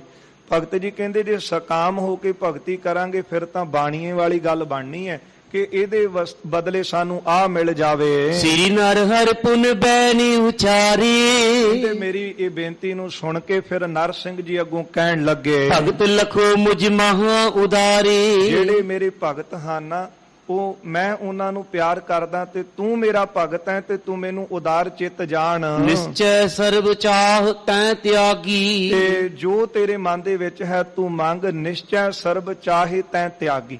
ਭਾਵੇਂ ਸਾਨੂੰ ਪਤਾ ਹੈ ਕਿ ਤੇਰੇ ਅੰਦਰ ਕੋਈ ਚਾਹਨਾ ਨਹੀਂ, ਇੱਛਾ ਨਹੀਂ, ਤੂੰ ਤਿਆਗੀ ਹੈ। ਤਦਪ ਮੋਹੇ ਤੋਖਨ ਹਿਤ ਲਾਗੀ। ਫਿਰ ਵੀ ਮੈਨੂੰ ਖੁਸ਼ ਕਰਨ ਵਾਸਤੇ ਮੇਰੇ ਤੋਂ ਮੰਗ ਤਾਂ ਸਹੀ। ਜਦੋਂ ਤੁਰ ਉੱਠ ਕੇ ਕਹਿਣ ਪ੍ਰਭੂ ਮੰਗ ਤਾਂ ਸਹੀ, ਕਿਉਂਕਿ ਤੂੰ ਸਾਡਾ ਪਿਆਰਾ ਹੈ। ਇੱਥੇ ਤਾਂ ਮੰਗਦਿਆਂ ਕਈ ਜਨਮ ਲੰਘ ਗਏ, ਹਲੇ ਵੀ ਅੰਦਰ ਦੀ ਤ੍ਰਿਸ਼ਨਾ ਬੁਝੀ ਨਹੀਂ। ਤੇ ਭਗਤ ਕਹਿੰਦਾ ਹੈ ਕਿ ਮੇਰਾ ਤੇ ਮਨ ਰੱਜਿਆ, ਮੈਨੂੰ ਚਾਹੀਦਾ ਹੀ ਕੁਝ ਨਹੀਂ। ਮਹਾਰਾਜ ਜੋ ਕੁਝ ਦਿੱਤਾ ਹੈ ਮੈਂ ਤਾਂ ਉਹਦਾ ਵੀ ਸ਼ੁਕਰ ਨਹੀਂ ਕਰ ਪਾ ਰਿਹਾ। ਕਹਿੰਦੇ ਤੂੰ ਮੇਰਾ ਪਿਆਰਾ ਹੈ, ਮੈਨੂੰ ਪਤਾ ਤੇਰੇ ਅੰਦਰ ਕੋਈ ਚਾਹਨਾ ਨਹੀਂ, ਇੱਛਾ ਨਹੀਂ, ਪਰ ਸਾਡੀ ਖੁਸ਼ੀ ਹੋਵੇਗੀ ਤੂੰ ਕੁਝ ਮੰਗ। ਜਾਚੋ ਬਾਰਿਆ ਇਸ ਅਨੁਸਾਰੀ। ਇਹ ਸਾਡੀ ਆਗਿਆ ਹੈ ਕਿ ਤੂੰ ਕੁਝ ਮੰਗ। ਤਨ ਮੈਂ ਤੂੰ ਮੇਰੋ ਹਿਤਕਾਰੀ। ਤੇ ਮੇਰੇ ਅੰਦਰ ਤੂੰ ਮੇਰਾ ਹਿਤਕਾਰੀ ਪਿਆਰਾ ਹੈ। ਬੰਦ ਹਾਥ ਮੈਂ ਮਾਨ ਰਜਾਇਆ। ਉਸ ਵੇਲੇ ਪ੍ਰਹਿਲਾਦ ਜੀ ਕਹਿੰਦੇ ਮੈਂ ਪ੍ਰਭੂ ਦੀ ਆਗਿਆ ਨੂੰ ਮੰਨਿਆ, ਦੋਵੇਂ ਹੱਥ ਜੋੜ ਲਏ। ਕਹਿਓ ਜੇ ਰਾਵਰ ਕੀ ਅਸਦਾਇਆ। ਬੇਨਤੀ ਕੀਤੀ ਕਿ ਜੇ ਮਾਲਕ ਜੀ ਮੇਰੇ ਉੱਤੇ ਤੁਸੀਂ ਇਸ ਤਰ੍ਹਾਂ ਦਇਆ ਕਰਦੇ ਹੋ, ਸਰਬ ਕਾਮਨਾ ਉਰਜਰ ਜਾਵਹੇ। ਇੱਕ ਵਾਰ ਮੈਨੂੰ ਦਓ ਕਿ ਮੇਰੇ ਅੰਦਰ ਮੰਗਣ ਵਾਲੀ ਬਿਰਤੀ ਮਰ ਜਾਵੇ, ਵਾਹ। ਸਾਰੀਆਂ ਕਾਮਨਾ ਹੀ ਅੰਦਰੋਂ ਛੱਡ ਜਾਣ। ਇਹ ਸਭ ਤੋਂ ਵੱਡੀ ਦਾਤ ਹੈ ਜੇ ਕਿਤੇ ਮਿਲ ਜਾਵੇ। ਕਿਉਂਕਿ ਇੱਥੇ ਤ੍ਰਿਸ਼ਨਾ ਹੀ ਜਿਹੜੀ ਹੈ ਉਹ ਬਾਰ-ਬਾਰ ਜਨਮ ਮਰਨ ਦੇ ਗੇਟ 'ਚ ਲੈ ਕੇ ਆਉਂਦੀ। ਤੇ ਜਿੰਨੀ ਵਾਰੀ ਜਨਮ ਲਏ ਅੰਦਰ ਭੁੱਖੇ ਦਾ ਭੁੱਖਾ ਹੀ ਰਿਹਾ, ਸਾਰਾ ਕੁਝ ਲੈ ਕੇ ਵੀ ਭੁੱਖ ਕਦੇ ਮਰਦੀ ਨਹੀਂ। ਕਹਿੰਦੇ ਮੈਂ ਇਹੋ ਬੇਨਤੀ ਕੀਤੀ ਹੈ ਜੇ ਹੁਣ ਤੁਰਠੇ ਹੋ ਨਾ, ਕਿਰਪਾ ਕਰੋ ਮੰਗਣ ਵਾਲੀ ਬਿਰਤੀ ਹੀ ਅੰਦਰੋਂ ਛੱਡ ਜਾਵੇ। ਤਵ ਪਗ ਭਗਤ ਸਦਾ ਰਤ ਭਾਵਹੇ। ਮੇਰੇ ਤੇ ਰਹਿਮਤ ਕਰੋ, ਮੈਂ ਤੁਹਾਡੀ ਭਗਤੀ ਦੇ ਵਿੱਚ ਸਦਾ ਮਨ ਭਿੱਜਾ ਰਹੇ। ਮੰਗ ਨਾ ਮੰਗਨ ਨੀਕਾ, ਹਰ ਜਸ ਗੁਰ ਤੇ ਮੰਗਣਾ। ਮੇਰਾ ਮਨ ਤੁਹਾਡੀ ਭਗਤੀ ਦੇ ਵਿੱਚ ਭਿੱਜਾ ਰਹੇ। ਅਸ ਕਹਿ ਬਾਰ ਬਾਰ ਸਿਰ ਨਿਆਈ। ਇਸ ਤਰ੍ਹਾਂ ਮੈਂ ਬੇਨਤੀ ਕਰਕੇ ਨਾ ਚਰਨਾਂ ਦੇ ਵਿੱਚ ਬਾਰ-ਬਾਰ ਮੱਥਾ ਟੇਕਿਆ। ਰਹੇ ਚਰਨ ਪੰਕਜ ਲਪਟਾਈ। ਮੈਂ ਫਿਰ ਪ੍ਰਭੂ ਦੇ ਚਰਨਾਂ ਨੂੰ ਘੁੱਟ ਕੇ ਫੜ ਲਿਆ। ਹੋਇਆ ਪ੍ਰਸੰਨ ਭਗਤਨ ਗੁਣ ਖਾਨੀ। ਇਹਨੇ ਭਗਤਾਂ ਨੂੰ ਗੁਣ ਦੇਣ ਵਾਲੇ, ਭਗਤੀ ਦੀ ਗੁਣਾਂ ਦੀ ਖਾਨ ਬਣਾਉਣ ਵਾਲੇ ਪ੍ਰਭੂ ਜੀ ਬੜੇ ਪ੍ਰਸੰਨ ਹੋਏ। ਮ੍ਰਿਦੁਲ ਮధుਰ ਬੋਲੇ ਸੁਠ ਬਾਣੀ। ਬੜੀ ਸੁੰਦਰ ਪਿਆਰ ਦੇ ਨਾਲ ਬਾਣੀ ਬੋਲੇ ਹਨ। ਸਦਾ ਅਚਲ ਸੁਖ ਦੋਨੋਂ ਲੋਕਾਂ। ਤੈਨੂੰ ਸਦਾ ਹੀ ਅਚਲ ਸੁਖ ਬਖਸ਼ੇ ਦੋਨਾਂ ਲੋਕਾਂ ਦੇ। ਨਿਰਸੰਦੇਹ ਹੋਇਆ ਭੋਗ ਅਸ਼ੋਕਾ। ਤੂੰ ਨਿਰਸੰਦੇਹ ਹੋ ਕਰਕੇ ਦੋਵਾਂ ਲੋਕਾਂ ਦੇ ਸੁਖ ਭੋਗ, ਲੋਕ ਦੇ ਤੇ ਪਰਲੋਕ ਦੇ ਵੀ। ਸਭ ਦਾਨਵ ਕੋ ਹੋ ਪਵਾਲਾ। ਜਿੰਨੇ ਇਹ ਦੈਂਤ ਨੇ ਸਾਰਿਆਂ ਦਾ ਤੂੰ ਰਾਜਾ ਹੋਵੇਂਗਾ ਇਸ ਨਗਰੀ ਦਾ। ਕਰੋ ਰਾਜ ਬੈਸੇ ਚਿਰਕਾਲਾ। ਲੰਮਾ ਸਮਾਂ ਇਸ ਰਾਜਧਾਨੀ ਮੁਲਤਾਨ ਵਿੱਚ ਬੈਠ ਕੇ ਤੂੰ ਰਾਜ ਕਰੇਂਗਾ। ਸਰਬ ਸ਼੍ਰੋਮਣ ਭਗਤ ਹਮਾਰਾ। ਸਾਡਾ ਸ਼੍ਰੋਮਣੀ ਭਗਤ ਹੈ। ਸਵੈ ਨ ਸਕੇ ਮਦ ਮਾਨ ਬਿਕਾਰਾ। ਤੇਰੇ ਮਨ ਨੂੰ ਵਕਾਰ ਨਹੀਂ ਛੋ ਸਕਣਗੇ। ਸੁਨ ਇਵ ਬਚ ਜੋ ਕਹੇ ਜਗਨਾਥਾ। ਜਗਤ ਦੇ ਮਾਲਕ ਦੇ ਬਚਨ ਸੁਣ ਕੇ ਬੋਲਿਓ ਮੈਂ ਨਾਏ ਪਗ ਮਾਥਾ। ਮੈਂ ਚਰਨਾਂ ਤੇ ਸਿਰ ਰੱਖ ਕੇ ਬੇਨਤੀ ਕੀਤੀ। ਮਮ ਪਿਤਿ ਅਤਸ਼ੈਗੀ ਮਲੀਨਾ। ਮਹਾਰਾਜ ਮੇਰੀ ਇੱਕ ਬੇਨਤੀ ਹੋਰ ਸੁਣ ਲਓ।